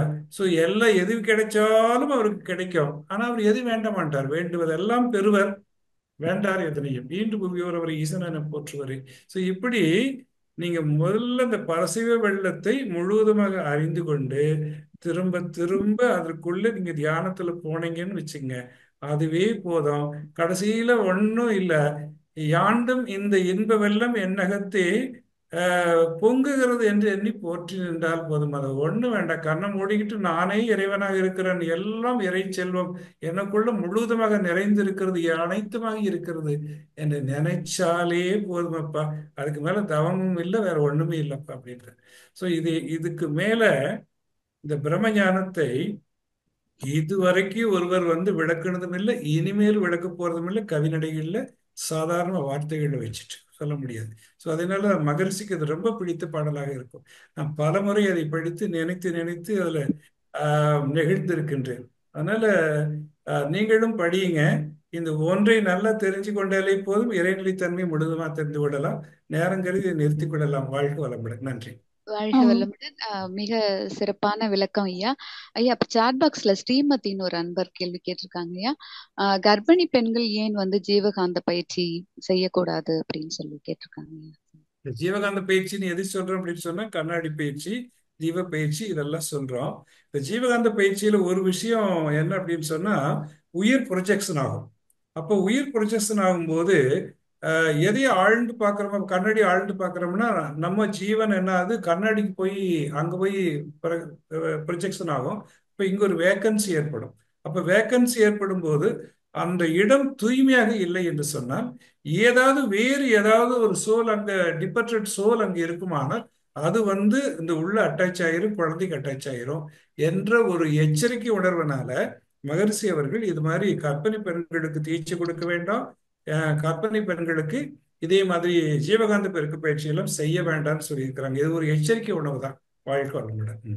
வாழ்க வளமுடன். நன்றி ஐயா. அடுத்து பாலலட்சுமி அவர்கள் கேள்வி கேட்க அன்போடு அழைக்கிறோம். அம்மா அன்மியூட் பண்ணிக்கோங்கம்மா. பாலலட்சுமி அம்மா. வாழ்க வளமுடன் ஐயா. வாழ்க வளமுடன். சொல்லுங்க. இது எனக்கும் இந்த ஜீவகாந்த பெருக்க பயிற்சி தான் கேள்விங்க ஐயா. இது நம்ம வாரத்துக்கு ஒரு முறை ஜீவ பயிற்சியும் கண்ணாடி பயிற்சியும் செஞ்சா போதுன்றாங்க. இப்ப நம்மளுக்கு எனர்ஜி கம்மியா இருக்கிறதாட்டம் இருந்தா மீண்டும் மீண்டும் செய்யலாமா, இல்ல வாரத்துக்கு ஒரு முறை செஞ்சாலே போதுமாங்கிறது மட்டும்? இல்ல, வாரத்துக்கு ஒரு முறை செய்தாலே போதும். முதல்ல பழகும் போது ஒரு வாரம் விடாம செய்யுங்க. அது நல்ல நமக்குள்ள வரணும், பழக்கத்துக்கு வந்துடணும். ஸோ அதை உட்கார்ந்த உடனே அந்த கண்ணாடி பார்த்த உடனே எடுத்துக்கிறதுக்கு தெரியணும். நல்ல ஜீவகாந்த பெருக்கு பயிற்சி பண்றவங்க நான் பார்த்துருப்பேன், மகரிஷி எப்படி பண்றாங்கன்ட்டு. அப்படி நில கண்ணாடி ஒன்று பெருசா வச்சிருப்பாங்க. அப்படி வெளியே போறதுக்கு முன்னாடி ஒரு நிமிஷம் அப்படியே பார்த்துட்டு கண்ணை மூடி ஒரு நிமிஷம் நினைச்சிட்டு போவாங்க. அவ்வளவுதான் ஜீவகாந்த பெருக்கு பயிற்சி. எப்பொழுது தான் உருவ நினைவு தனக்குள்ள வருகிறதோ அப்பவே இந்த இறைவெல்லமானது உள்ள நிறைஞ்சு போயிடும். ஓகேயா? ஸோ அதனால நம்ம உருவ நினைவு வரணும். மற்றவங்களை நினைச்சு யாரை நினைச்சாலும் நமக்கு தெரிஞ்சவங்கள வர்றாங்க, ஆனா நம்மளை நினைச்சா நமக்கு வரமாட்டேன்றோம். ஓகேயா? நம்ம உருவம் நமக்குள்ள இருக்கிறது இல்லை. அதனால இப்படி வருவதற்காக அப்படி வந்துட்டோம் அப்படின்னு வச்சுக்கோங்க, அவ்வளவுதான், நாம அதுவாயிடுறோம். எப்பொழுது தான் உருவ நினைவு தனக்குள்ள முழுதா வருகிறதோ அப்பொழுது இறைவெல்லாம் தனக்குள்ள நிறைந்து விடுகிறது. ஓகேயா? ஸோ இது மாதிரி வருவதற்காகத்தான் நம்ம அந்த ஜீவகாந்த பெருக்க பயிற்சியை முதல்ல ஒரு முறை பண்ணிட்டு ஒரு வாரம் பண்ணிட்டு அப்புறம் வாரத்துக்கு ஒரு முறை பண்ணால் போதும்.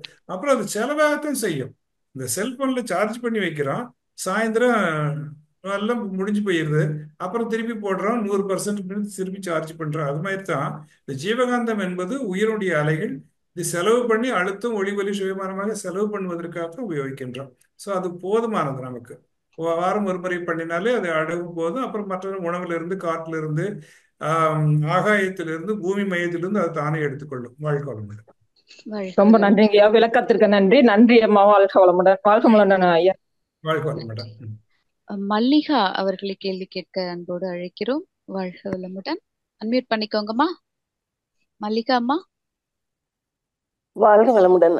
வாழ்க வளமுடன் ஐயா. வாழ்க வளமுடன். நான் திருச்செங்கோடு மல்லிகாங்க ஐயா. நான் மேல தவமயம் பேராசிரியர் தாங்க ஐயா. மேல தவமயம் வச்சிருக்கேன். வீட்டுக்கு பக்கத்துல ஒரு நிலம் வாங்கி கீழே நான் தவம் பண்ற மாதிரியும் மேல ஒரு தவமயமாவும் அமைச்சிருக்கேங்க ஐயா. அதுக்காகவே பண்ணிருக்கேங்க ஐயா.